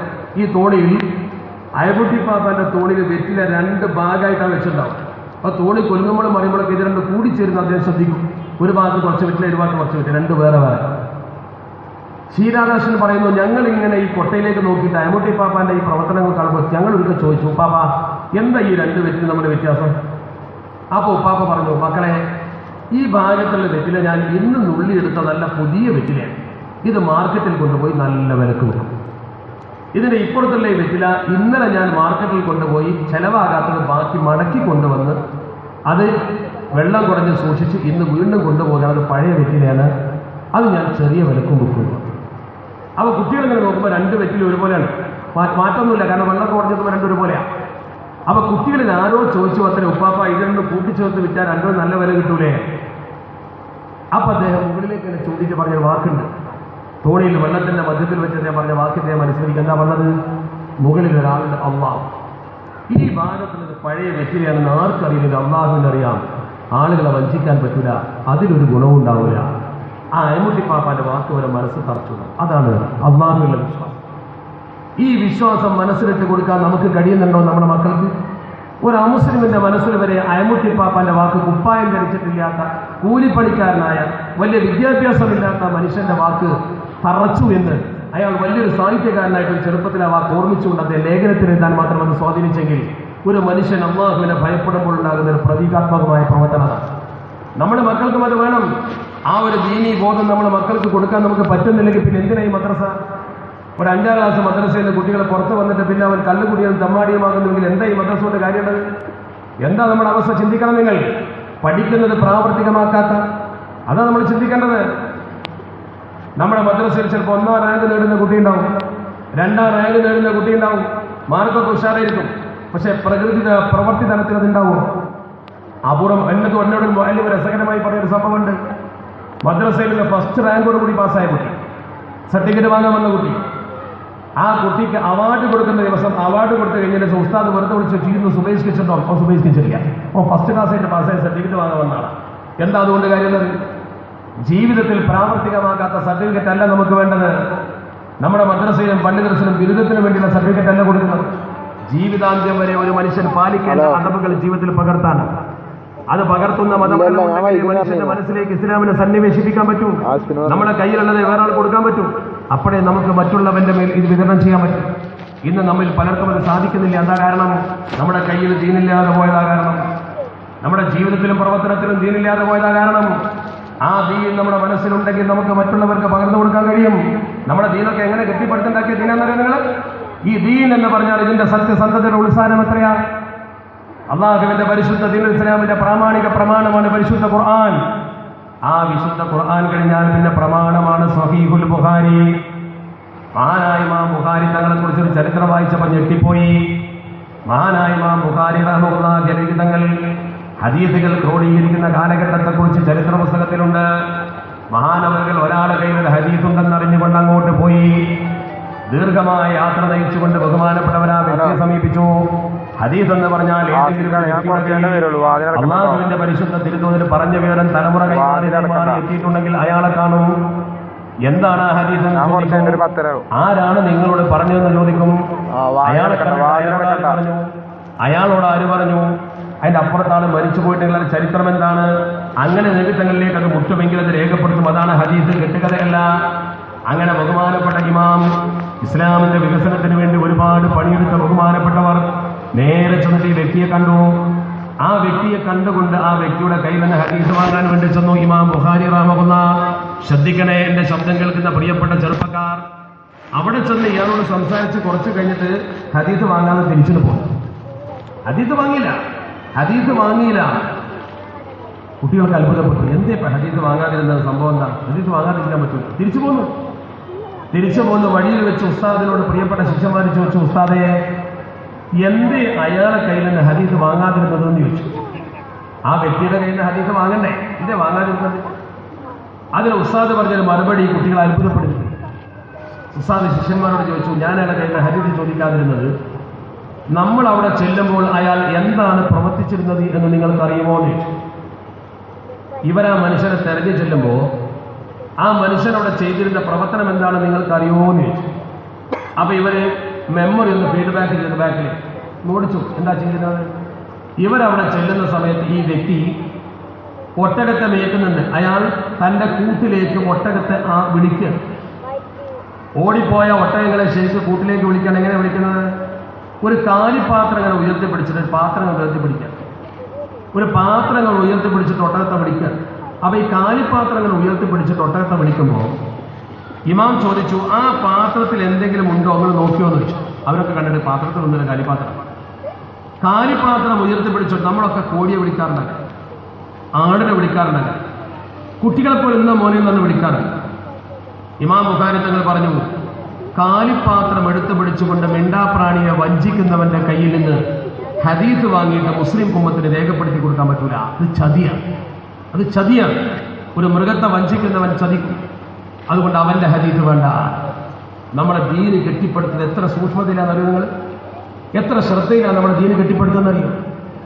യാതൊരു തരത്തിലും കളങ്കമേശാത്ത ദീനായത് 100% സൂക്ഷ്മതയുടെ മധ്യത്തിൽ കെട്ടിപ്പടുത്ത പരിശുദ്ധ ദീൻ. സംശയം പോലും ഇതിന് വരാൻ പാടില്ല. അങ്ങനത്തെ ദീനും കൊണ്ട് നടക്കുന്ന നമ്മുടെ ജീവിതത്തിലുള്ള കാപ്പട്യത്തെക്കുറിച്ച് ഓർത്തു നോക്ക് നിങ്ങൾ. നമ്മുടെ മനസ്സിന്റെ നന്മയില്ലായ്മയെക്കുറിച്ചൊന്ന് ചിന്തിച്ചു നോക്ക് നിങ്ങൾ. നാളെ പടച്ചടപ്പിന് മുമ്പിൽ എഴുന്നേറ്റ് നിൽക്കുമ്പോൾ നമുക്ക് എന്തൊക്കെ പാപഭാരങ്ങൾ ചുമക്കേണ്ടി വരും. നമ്മുടെ മോഹങ്ങൾ കൊണ്ട് നമ്മൾ ഈ ഭൂമുഖത്ത് തീർക്കുന്ന വൃത്തികേടുകൾ എന്തൊക്കെയാണ് ഒന്ന് ചിന്തിക്കണ്ടേ. തിരിച്ചു വരണ്ടേ എൻ്റെ പ്രിയപ്പെട്ട യുവാക്കൾ. ലോക മുസ്ലിങ്ങൾ പ്രതിസന്ധിയിലായത് നമ്മുടെ ഈമാൻ കുറഞ്ഞതുകൊണ്ട് തന്നെയാണ്. ഇതിനേക്കാൾ വലിയ പ്രതിസന്ധി ലോകത്തെ മുസ്ലിങ്ങൾക്ക് ഉണ്ടായിട്ടുണ്ട്. അവരത് നേരിട്ടിട്ടുമുണ്ട്. ഇന്ത്യ മഹാരാജ്യത്തെ മുസ്ലിങ്ങൾക്കെതിരെ പ്രതിസന്ധിയുണ്ട്. ആ പ്രതിസന്ധിയെ ചെറുത്തു നിൽക്കാൻ നമുക്ക് കഴിയണമെങ്കിൽ നല്ല മതബോധത്തോടു കൂടിയുള്ള കെട്ടിറപ്പ് വേണം. മതബോധം ഉണ്ടാകുമ്പോഴേ ബാക്കിയൊക്കെ ഉണ്ടാവും. ശരിക്കും ദീനിൽ അടിയുറച്ച വിശ്വാസമുള്ള ഒരു തലമുറയെ വാർത്തെടുക്കാൻ നമുക്ക് പറ്റുമോ? നമ്മൾ ഇസ്ലാമിക ചിഹ്നങ്ങളെ ശരിക്കും സംരക്ഷിക്കണമെന്ന് ആഗ്രഹിക്കുന്നവരാണെങ്കിൽ ആദ്യം നമ്മളത് സംരക്ഷിക്കേണ്ടവരാകണം. അപ്പോഴേ പറ്റും. ഞാൻ ചോദിക്കട്ടെ, നമുക്കിടയിൽ ഇഷ്ടംപോലെ മദ്യപാനികൾ വളർന്നു വന്നിട്ടില്ലേ? പലിശ എന്ന് പറയുന്ന സകോലമോപിക്കാത്തിന് നമുക്ക് പ്രശ്നമില്ലാതായിട്ടില്ലേ? സാമൂഹ്യ ബന്ധങ്ങൾ നമ്മൾ തകർത്തെറിഞ്ഞിട്ടില്ലേ? സ്വന്തം കുടുംബക്കാരോട് തമ്മിൽ തെറ്റി നിൽക്കുന്ന ആൾക്കാർ ഈ സദസ്സിലുണ്ടാവുമല്ലോ. ജേട്ടാനുജന്മാരോട് മിണ്ടാത്ത ആൾക്കാരുണ്ടാവില്ലേ ഇവിടെ? എന്തിൻ്റെങ്കിലും പേര് തമ്മിൽ പിണങ്ങി നിൽക്കുന്ന ആൾക്കാരുണ്ടാവില്ലേ? അല്ലാഹുവിന്റെ റസൂൽ പറഞ്ഞതല്ല, തൻസിലു റഹ്മത്തു അലാ ഖൗമിൻ ഫീഹിം ഖാതിഉ റഹ്മിൻ. കുടുംബബന്ധം മുറിച്ച ഒരാൾ മജ്ലിസിലുണ്ടെങ്കിൽ ആ കുടുംബബന്ധം മുറിച്ചവൻ ഉള്ള കാലത്തോളം ആ മജ്ലിസിൽ അള്ളാഹു റഹ്മത്ത് കൊടുക്കൂല. അഷ്റഫുൽ ഖൽഖ് മുഹമ്മദ് മുസ്തഫ. ഈ റഹ്മത്ത് ഉണ്ടാവില്ല, അവിടെ റഹ്മത്ത് ഇറങ്ങൂല. എന്താ കാര്യം? ഓനെ കൊണ്ട് മാത്രം കുഴപ്പം. ഒരാൾ മോശക്കാരനായാൽ ബാക്കിയുള്ളവർ കൂടി നാശം. ഒരാൾ മോശക്കാരനായാൽ ബാക്കിയുള്ളവർക്കൊക്കെ നാശം. എന്താ കാരണം? അവനെ കൊണ്ട് നമുക്ക് നന്മ തടയാം. മൂസാ നബി അലൈഹി സ്വലാത്തു വസ്സലാമിന്റെ കാലത്ത് ഉണ്ടായിരുന്നെങ്ങനെ? അസാബന്നാസു കാഹത്തുൽ ഫീ സമനി മൂസാ എന്ന ഹദീസിലില്ലേ? മൂസാ നബിന്റെ കാലത്ത് ജനങ്ങൾക്കൊക്കെ പാടെ വമ്പിച്ച വറം പിടിച്ച് വറന്നു വന്നാൽ കാഹത്തിന് പണ്ട് വറന്നാ പറയാം. പഴയ കാലത്ത് ഉസ്താദർക്ക് കരയൊക്കെ ഇങ്ങനെ പറയാം. ഇത് പറഞ്ഞാൽ എന്താ? വമ്പിച്ച വരൾച്ച പിടിപെട്ടിട്ട് ജനങ്ങളെയും കൊണ്ട് മൂസാ നബി അലൈഹി സ്വലാത്തു വസ്സലാം നിസ്കരിക്കാൻ പോയി. നമ്മളൊക്കെ വരൾച്ച ഉണ്ടായ പിന്നെ എന്താ ചെയ്യുക? വരൾച്ച ഉണ്ടായാൽ നമ്മൾ ചെയ്യുന്ന പ്രവർത്തനം ജനങ്ങളെ ഒക്കെ കൂട്ടി അള്ളാഹുവിനോട് മഴയ്ക്ക് വേണ്ടി തേടുന്നു. അതിനാണ് ഇസ്തിസ്കാ അഥവാ മഴയെ തേടുന്ന നിസ്കാരം എന്ന് പറയും. ജനങ്ങളെല്ലാവരും കൂടി ഇറങ്ങി മഴയെ തേടി നിസ്കരിക്കാൻ പോയി. മഴയെ തേടി നിസ്കരിക്കാൻ വേണ്ടി വലിയ ഗ്രൗണ്ടിലെത്തി ജനങ്ങളൊക്കെ കൂടി നിസ്കരിച്ചു. മഴ പെയ്തില്ല. ഒരിക്കൽ കൂടി ചെയ്യാൻ മൂസാ നബി ആഹ്വാനം ചെയ്തു. ജനങ്ങളെ മുഴുവൻ കൂട്ടി പിന്നെയും വന്നു ജനങ്ങൾ. പച്ച വെള്ളം കിട്ടാതെ പക്ഷി മൃഗാദികൾ പോലും ബുദ്ധിമുട്ടിയപ്പോൾ വീണ്ടും അവരെ നിസ്കരിച്ചിട്ട് ദ്വാരുന്നു. 3-ാം തവണയും ചെയ്യേണ്ടി വന്നു. 3 വട്ടം മഴയ്ക്ക് വേണ്ടി നിസ്കരിച്ച് ബഹുമാനപ്പെട്ട ഖുത്ബ ഓതി ജനങ്ങളോട് ദുആ ചെയ്യാൻ പറഞ്ഞ് ദ്വാരത്തിട്ട് ഒരു ഫലവും കിട്ടിയില്ല. മൈതാനിയിൽ മുഴുവൻ ആളുകളെയും ഒരുമിച്ച് കൂടി മൂസാ നബി ഗൗരവമായി കാര്യങ്ങളൊക്കെ പറഞ്ഞ് മനസ്സിലാക്കി കൊടുത്ത് ജനങ്ങളെ കൊണ്ട് ദ്വാരപ്പിച്ചു. ഒരു ഫലമില്ല, മഴയില്ല. മൂസാ നബി പടച്ചറപ്പിനോട് സങ്കടം കൊണ്ട്, പടച്ചോനെ, ജനങ്ങളാകെ വെള്ളം കിട്ടാതെ വിഷമിച്ച് ബുദ്ധിമുട്ടി പ്രയാസപ്പെട്ട് നിൽക്കുക. ഞങ്ങൾ നീ പഠിപ്പിച്ച പോലെ നിന്നോടല്ലാതെ ആരോടാ ചോദിക്കുക? എന്തേ നീ ഞങ്ങൾക്ക് മഴ തരാത്തത് റബ്ബേ എന്ന് ചോദിച്ചു മൂസാ നബി തങ്ങൾ. അള്ളാഹു റബ്ബുൽ ഇസ്സത്ത് മൂസാ നബി തങ്ങളോട് പറഞ്ഞ മറുപടി താരീഖിന്റെ കിതാബിലുണ്ട്. മൂസാ, നിങ്ങൾക്ക് മഴ ഉണ്ടാവില്ല. അതിന്റെ കാരണം പടച്ചറപ്പ് പറഞ്ഞു, ഇന്ന ഫീക്കും റജുലുൻ നമ്മാം. നിങ്ങളെ കൂട്ടത്തിൽ ഒരു നമീമത്ത് പറയുന്ന ആളുണ്ട്. ജനങ്ങളെ തമ്മിൽ തെറ്റിക്കുന്ന നമീമത്ത് പറയുന്ന ഏഷണിക്കാരനായ ഒരു തമ്മാടികളെ കൂട്ടത്തിലുണ്ട്. അവനുള്ള കാലത്തോളം നിങ്ങൾക്ക് മഴ തരൂല എന്ന് പറഞ്ഞു. നിങ്ങൾക്ക് മഴ തരുന്ന പ്രശ്നമില്ല. മൂസാ നബി അലൈഹി സ്വലാത്തു വസ്സലാമിന് ദേഷ്യം പിടിച്ചു. മൂസാ നബി ദേഷ്യം പിടിച്ച് ചൂടായി. ചൂടിന്റെ പരിധി വിട്ട് മൂസാ നബി കൊണ്ട് ദേഷ്യപ്പെട്ട് ചോദിച്ചു, പടച്ചോനെ, മൻഹുവ അഖ്ബിർനി മൻഹുവ, ആരാണത്? ഈ നാട്ടുകാർക്ക് മുഴുവൻ മഴ കിട്ടാതെ ഞങ്ങളെ കട്ടപ്പാടിലാക്കിയ അത്ര വലിയ ദ്രോഹം ചെയ്യുന്ന തെമ്മാടിയായ നമ്മമാരാണ്. പടച്ചോനയ്യോനെന്ന് പറഞ്ഞോണ്ടാ ഇപ്പൊ പിടിച്ചു പുറത്താക്കും, ഇപ്പൊ പിടിച്ചു പുറത്താക്കും. ഓഞ്ഞിവിടെ വേണ്ട, അവനെ ഞങ്ങൾ ഈ നിമിഷം ഈ ഗ്രാമത്തിൽ നിന്ന് പുറത്താക്കുന്നു. മൂസനബി ഇങ്ങനെ ചൂടായി നമ്മൾ പഠിച്ചോണ്ടല്ലേ കൗതുകം. ഓനാരാന്ന് ഇപ്പോഴും പറഞ്ഞെന്നാ ഓനെപ്പോഴും പുറത്താക്കുന്ന. അള്ള ചോദിച്ചു, മൂസനബി ഞാൻ നിങ്ങളോട് ഇതുവരെ പറഞ്ഞത് ഈബത്ത് പറയണ്ട, നബീമത്ത് പറയണ്ടെന്ന്. ഓനാരാന്ന് ഞാൻ പറഞ്ഞെന്നാൽ അക്കൂന് നമ്മാമ ഞാൻ പുതിയൊരു നബീമത്താരനാവൂല ചോദിച്ചു. ഇവിടെ പറയാൻ പാടില്ല. അപ്പൊ മൂസാനബി ആ വഴുതു പോയി. ഇനിയിപ്പം എന്താ കുടുങ്ങിയല്ലോ. മൂസാനബി മൗനം പാലിച്ചു. എന്താ സംഭവിക്കുന്ന അറിയാൻ വേണ്ടി അല്പസമയം നിന്നു. അതാ പെട്ടെന്ന് വമ്പിച്ചൊരു മഴ, അതിശക്തമായ മഴ. അവർക്ക് എത്രയും മഴ വേണ്ടതൊക്കെ പഠിച്ചവനോട് കൊടുത്തു. അപ്പൊ മൂസാനബി പഠിച്ചറപ്പിനോട് വീണ്ടും ചോദിച്ചു, പഠിച്ചവനെ നീ മഴ തരൂല ഈ വെള്ളതുകൊണ്ട് എന്നൊക്കെ പറഞ്ഞു. പിന്നെ എങ്ങനെ ഈ മഴ പെയ്തത്, അതിന്റെ സബബ് ഒന്ന് അറിയണമല്ലോ. അപ്പോഴാണ് അല്ലാഹു പറഞ്ഞത്, മൂസാനബിയെ നിങ്ങൾ ആ മനുഷ്യനെ കുറിച്ച് പറഞ്ഞപ്പോൾ ആ മനുഷ്യൻ കാരണമാണ് മഴ പെയ്യാത്തത് എന്ന് നിങ്ങൾ പരസ്യമായി പറഞ്ഞപ്പോൾ അവൻ ആ സദസ്സിലുണ്ട്. നിങ്ങളുടെ സദസ്സിൽ ആ മനുഷ്യനുണ്ട്. അഖ്ബിർനി മൻഹുവ, അവൻ ആരാണെന്ന് നിങ്ങൾ എന്നോട് പറയണമെന്ന് നിങ്ങൾ എന്നോട് പറഞ്ഞപ്പോൾ ആ മനുഷ്യൻ പേടിച്ച് വറച്ചുപോയി. ഞാനെങ്ങാനും അവൻ ആരാണെന്ന് വെളിപ്പെടുത്തിയാൽ അവൻ നിങ്ങളുടെ ഗ്രാമത്തിൽ തന്നെ വഷളാകും, പിന്നെ അവനെ ജീവിക്കാൻ പോലും കഴിയില്ല. അത്ര വലിയ തമ്മാടിയായി ജനങ്ങൾ അവനെ മുദ്രകുത്തി ഒറ്റപ്പെടുത്തും. ഇതവൻ ബോധ്യപ്പെട്ടപ്പോൾ അവൻ ആ സദസ്സിൽ ഇരുന്നു കൊണ്ട് അവൻ എന്നോട് മനസ്സുകൊണ്ട് കരഞ്ഞു, അല്ലാഹുവേ എന്റെ രഹസ്യം നീ പൊളിക്കല്ല റബ്ബേ, ഞാൻ ഒരിക്കലും ഇനി നമീമത്ത് പറയില്ല തമ്പുരാനെ എന്ന് പറഞ്ഞുകൊണ്ട് നിങ്ങളുടെ മുമ്പിലിരുന്നു കൊണ്ട് അവൻ തൗബ ചെയ്തിട്ടുണ്ട്. അവന്റെ തൗബ എന്നിലേക്ക് വന്നപ്പോൾ ഞാൻ അവന്റെ തൗബ സ്വീകരിച്ചുകൊണ്ട് മഴ തന്നതാണ്. ആരാണ് ആ വ്യക്തി എന്ന് പറയാതെ പടച്ചറപ്പ് വിഷയം പഠിപ്പിച്ചു കൊടുത്തു. ഈ സംഭവം നോക്ക് നിങ്ങൾ. ഒറ്റ മനുഷ്യന്റെ കുരുട്ടി ബുദ്ധി കൊണ്ട് സമൂഹത്തിന് നാശം വരുന്നതിൽ ഇതിലപ്പുറം തെളിവെന്താ? നമ്മൾ ഒരാൾ പറഞ്ഞാൽ മതി. ഈ വളവ് നമ്മുടെ മനസ്സിലുണ്ടെങ്കിൽ, നമ്മുടെ മനസ്സ് നന്മയുള്ളതല്ലെങ്കിൽ പടച്ചറപ്പ് നമുക്ക് ഹൈറ് തരൂല. ഒരു മനുഷ്യന്റെ സ്വർഗപ്രവേശനത്തിന്റെ മാനദണ്ഡം കുറേ നിസ്കരിക്കലോ കുറേ നോമ്പ് നോൽക്കലോ ഒന്നുമല്ല. ഒരുപാട് നിസ്കരിച്ചു ഒരുപാട് നോമ്പ് നോറ്റു നേരത്തെ സ്വർഗത്ത് പോയിക്കൊള്ളുന്നില്ല എന്ന് കരുതി നിസ്കരിക്കാതെ സ്വർഗത്ത് പോകുന്നില്ല. എൻ്റെ അർത്ഥം അള്ളാഹുവിന്റെ സ്വർഗലോകത്തിന്റെ കവാടം നമുക്കും ഒരു തുറക്കണമെങ്കിൽ നമ്മുടെ മനസ്സ് നന്നാവണം. കൽബിന്റെ നന്മയാണ് മനുഷ്യന്റെ നന്മ, ഹൃദയ വിശുദ്ധിയാണ് മനുഷ്യന്റെ നന്മ. അതുകൊണ്ടാണ് തസൂഫിന്റെ പണ്ഡിതന്മാര് പറഞ്ഞത്, നിങ്ങളിങ്ങനെ തടിയെ ചികിത്സിക്കുള്ളൂ, കൽബിനെ ചികിത്സിക്കൂല. തുതബ്ബിബു കൽബ കൽഫാ തുതബ്ബിബു ജിസ്മ കൽഫാനി ലിയബ്ഖാ വതത്റുകു കൽബ കൽബാഖി മരീളാ. തുതബ്ബിബു നിങ്ങൾ ചികിത്സിക്കുന്നു, ജിസ്മ കൽഫാനി നശിച്ചു പോകുന്ന നിങ്ങളെ തടികളെ നിങ്ങൾ ചികിത്സിക്കുകയാണ്. തുതബ്ബിബു ജിസ്മ കൽഫാനി ലിയബ്ഖാ വതത്റുകു കൽബ കൽബാഖി മരീളാ.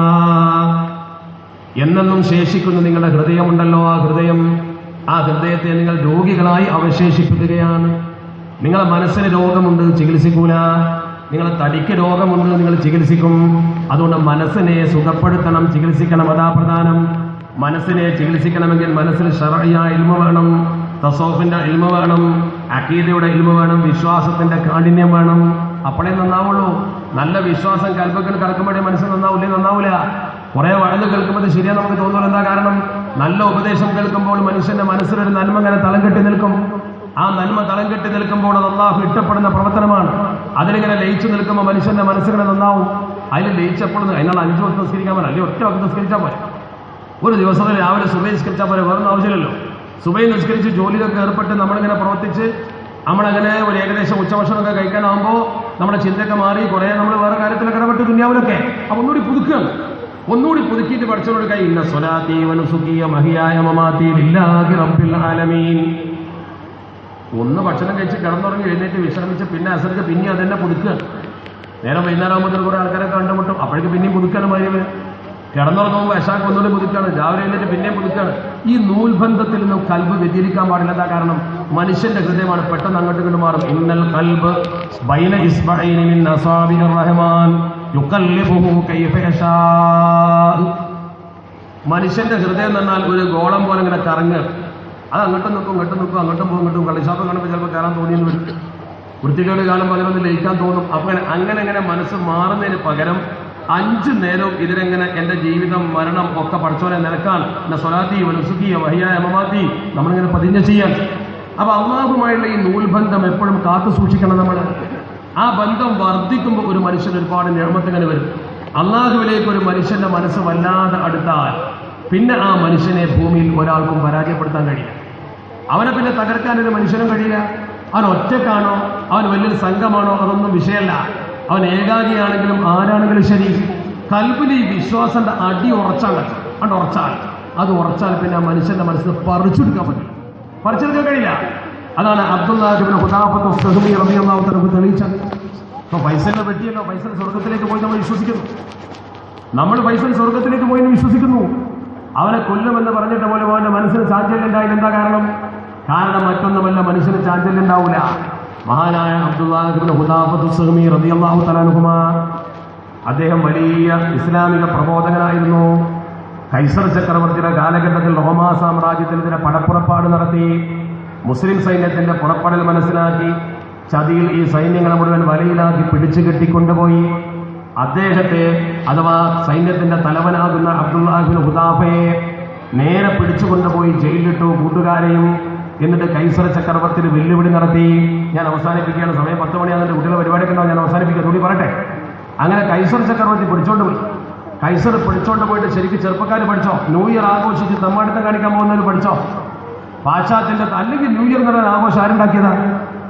നമുക്കെന്താ ന്യൂ ഇയർ? ഈ ഇയറും നമ്മൾ എന്താ ബന്ധമുള്ളത്? നാളത്തെ ഒരു ദിവസത്തിൽ നിങ്ങൾ എന്ത് പ്രത്യേകത കണ്ടത്? ഏത് കിതാബിൽ എവിടെ എന്ത് പ്രത്യേകതയാണുള്ളത്?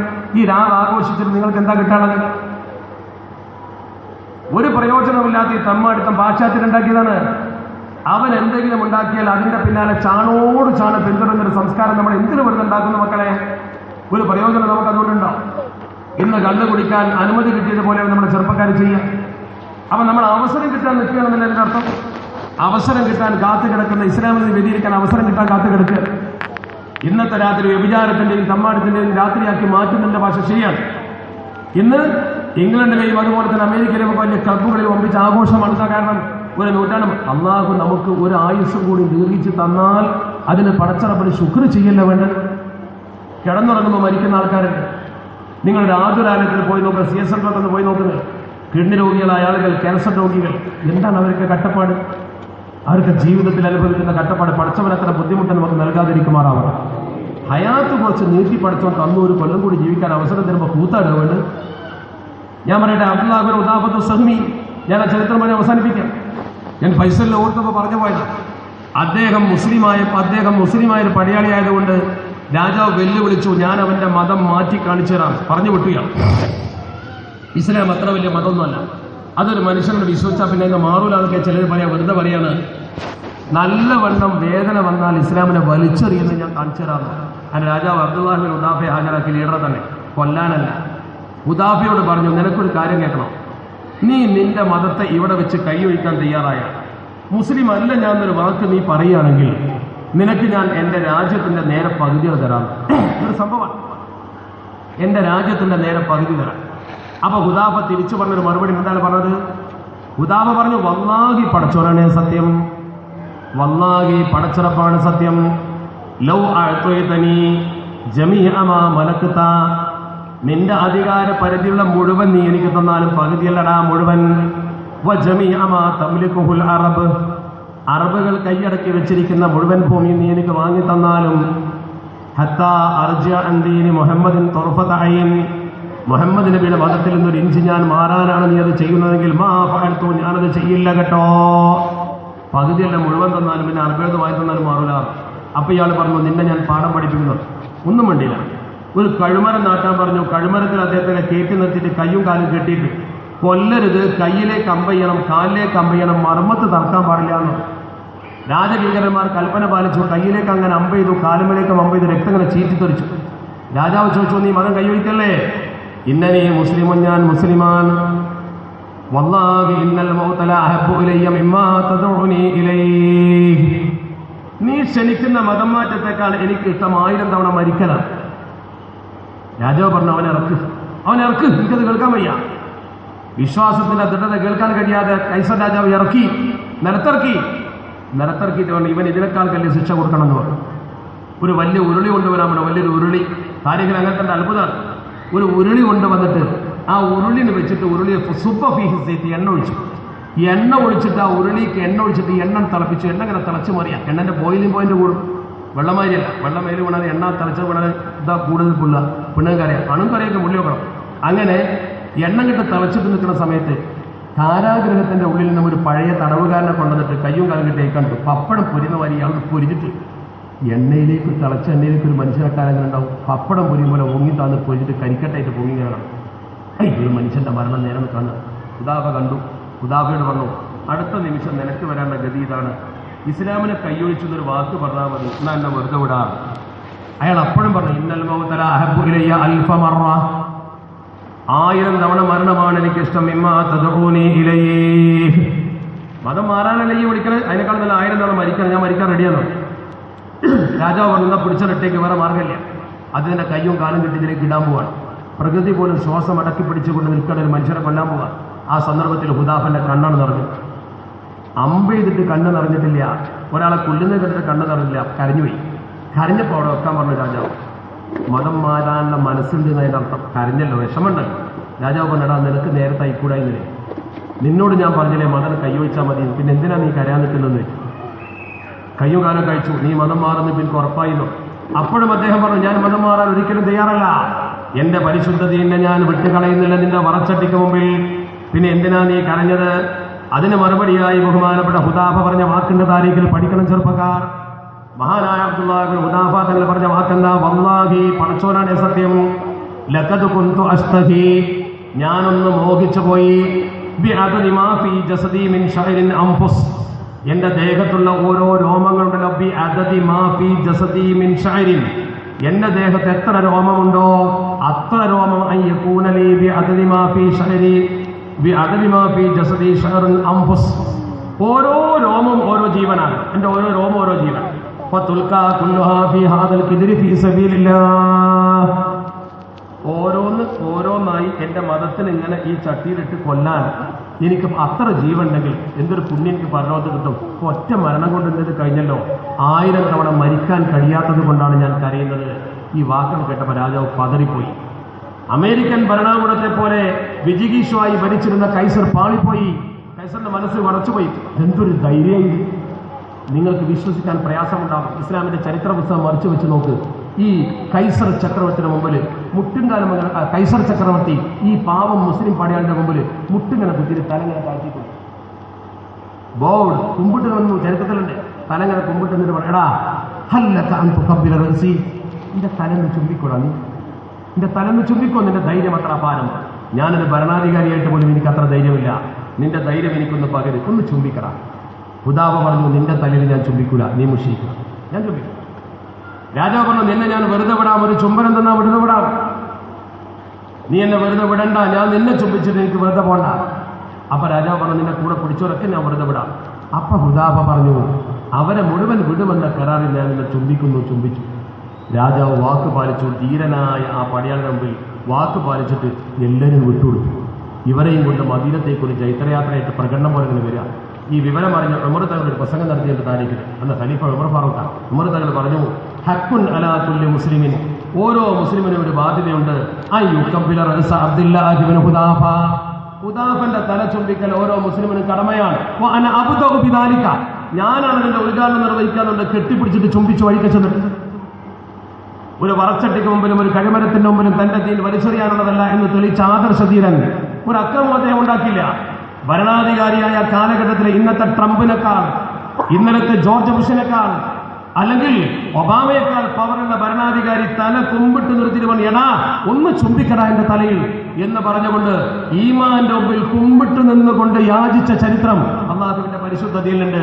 വിശ്വാസം ഉണ്ടെങ്കിൽ ആയുധമില്ലാതെ തന്നെ കീഴടക്കാൻ പറ്റും. അക്രമമല്ല ദീൻ. ദീൻ ഒരു ധൈര്യമാണ്, ഒരാവേശമാണ്, അതൊരു സമാധാനമാണ്, അതൊരു സ്നേഹമാണ്. അത് നമ്മുടെ ചെറുപ്പക്കാർക്കുണ്ടോ? നിങ്ങൾ ന്യൂ ഇയർ നോക്കി നടന്നോ? നിങ്ങളിങ്ങനെ പാശ്ചാത്യന്റെ ആട്ടവും പാട്ടവും കണ്ട് നടന്നോ? ഇസ്ലാമിനെ പറയിപ്പിക്കുന്ന ഏർപ്പാട് ചെയ്തോ? കൃത്യമായി പള്ളിയിൽ വന്ന് നിസ്കരിച്ച് ദീനം കൊണ്ട് നടക്കുന്ന ഒരു സാംസ്കാരിക പ്രതിബദ്ധതയും പ്രബുദ്ധതയും നമ്മൾ കാണിച്ചാൽ, നമ്മുടെ ഉമ്മമാര് കുട്ടികൾക്ക് ആ ഒരു തെർബിയത്ത് കൊടുത്താൽ നമ്മുടെ പഴയ പ്രതാപം തിരിച്ചെടുക്കാൻ പഴയ ഏറനാടിന്റെയും വല്ലവനാടിന്റെയും ധീരകേസരികൾ സൂര്യനസ്തമിക്കാത്ത ബ്രിട്ടീഷ് സാമ്രാജ്യത്തെ മുട്ടുംകാലും നിർത്തിയവരാണ്, വിറപ്പിച്ചവരാണ്. നമ്മുടെ പൂർവികന്മാർ അവരുടെ ഉറക്കം കെടുത്തിയവരാ. ആ സമൂഹം വെടിയുണ്ട വായിച്ചപ്പോൾ ഈമാന്റെ ബലം കൊണ്ട് അതിശക്തമായതിനെ ചെറുത്ത മനുഷ്യന്റെ മണ്ണാകുന്ന പ്രസംഗിക്കാൻ മാത്രമേ പറ്റൂ. ആ തലമുറയെ പുനർജീവിക്കാൻ പറ്റൂ. നിങ്ങൾക്ക് ഒരു കലാപുണ്ടായിട്ടില്ല, ഒരു കലാപുള്ള ഹിന്ദു മുസ്ലിം മൈത്രി ബന്ധത്തിന്റെ പ്രൗഢപ്രതീകമാണ് അന്നത്തെ സ്വാതന്ത്ര്യ സമരമൊക്കെ. ആ സമൂഹത്തെ തിരിച്ചു കൊണ്ടുവന്ന് ഈമാനിക ആവേശമുള്ള തലമുറയെ വാർക്കാൻ നമുക്ക് കഴിയണം. അതിന് എന്തിന്റെ കുറവാണ് നമുക്കുള്ളത്? പള്ളിയുണ്ട്, പള്ളിദർസുണ്ട്, മദ്രസുണ്ട്, നല്ലതിന് പണം കൊടുക്കാൻ ആളുണ്ട്, വരാനും കേൾക്കാനും പറയാനൊക്കെ ആളുണ്ട്. ഒക്കെ ഒരു കേൾവി പോലെ അല്ലെങ്കിൽ ഒരു ആരവം പോലെ അങ്ങനെ ആയിത്തീരുകയാണ്. ഒന്നും കൽബിലേക്ക് കടക്കുന്നില്ല. അതുകൊണ്ട് ഒരു ഹൃദയ വിശുദ്ധിയുള്ള തലമുറയെ വാർത്തെടുക്കാനായിരിക്കണം നമ്മുടെ ഈ പ്രവർത്തനങ്ങളൊക്കെ എന്ന് കാതലായ മനസ്സുമായി ഉറക്കെ ചിന്തിക്കേണ്ട സമയം അതിക്രമിച്ചിരിക്കുന്നു. ലോകത്ത് നടക്കുന്ന അതേ രീതിയിലുള്ള സാംസ്കാരിക അധപ്പതനം സ്പെയിനിൽ വന്ന പോലെ നമ്മളെയും ആക്രമിക്കാൻ അധികം സമയമൊന്നും വേണ്ടിവരില്ല. പക്ഷേ അള്ളാഹുവിൻ്റെ കാവലും നമ്മുടെ ഐക്യവും നല്ല വിദ്യാഭ്യാസവും അതുവഴിയുള്ള ഉയർച്ചയും മാത്രമേ ഇതിന് പരിഹാരമാകൂ എന്ന് ചിന്തിച്ചുകൊണ്ട് ഐക്യപ്പെടാനും ഇരു വിദ്യാഭ്യാസവും ഒരുമിച്ച് നേടുവാനും അതിലുപരി നല്ലൊരു ജീവിതം നയിച്ച് പടച്ചവന്റെ തൃപ്തിക്ക് പാത്രീഭൂതരാകുവാനും നമുക്ക് ഈ സന്ദർഭത്തിൽ പ്രതിജ്ഞയെടുക്കാം എന്ന് മാത്രം സൂചിപ്പിച്ചുകൊണ്ട് ഞാൻ എൻ്റെ ലളിതമായ വാക്കുകൾക്ക് വിരാമമിടുകയാണ്. ഇവിടെ ഒരുപാട് അനുബന്ധ പ്രവർത്തനങ്ങളുണ്ട്. ആ പ്രവർത്തനങ്ങളൊക്കെ നടന്നതിന് ശേഷമേ നിങ്ങൾ പിരിയാവൂ. നിങ്ങളുടെ കുട്ടികളുടെ പ്രസംഗവും അനുബന്ധ കലകളും ഒക്കെ ഉണ്ടെന്ന് കേട്ടു. അതിനൊക്കെ നിങ്ങൾ പങ്കെടുത്ത് അത് വിജയിപ്പിച്ച് നല്ല ഒരു അവസ്ഥ ഈ നാട്ടിൽ ഉണ്ടാക്കി തീർക്കാൻ നിങ്ങളുടെയൊക്കെ ശ്രമം അല്ലാഹു കബൂൽ ചെയ്യുമാറാവട്ടെ എന്ന ഹൃദയനിർഭരമായ പ്രാർത്ഥനയോടുകൂടി ഞാൻ അവസാനിപ്പിക്കാം. നമ്മുടെ ഈ സദസ്സിൽ ഇനി നടക്കാൻ പോകുന്നത് നമ്മുടെ ഉസ്താദിനെ ആദരിക്കുന്ന ചടങ്ങാണ്. അതിന് മുമ്പ് എൻ്റെ പ്രിയപ്പെട്ട സഹോദരങ്ങൾ ശ്രദ്ധിക്കേണ്ട കാര്യം, നമ്മുടെ ദർസിലെ വിദ്യാർത്ഥികളുടെ വൈവിധ്യമാർന്ന പരിപാടികളും അതോടൊപ്പം തന്നെ ദഫും ഒക്കെ ഇവിടെ അരങ്ങേറാൻ പോകുന്നുണ്ട്. ആ പരിപാടികൾ കഴിഞ്ഞതിന് ശേഷം മാത്രമേ നിങ്ങൾ ഈ വേദി വിട്ടു പോകാമെന്ന് വളരെ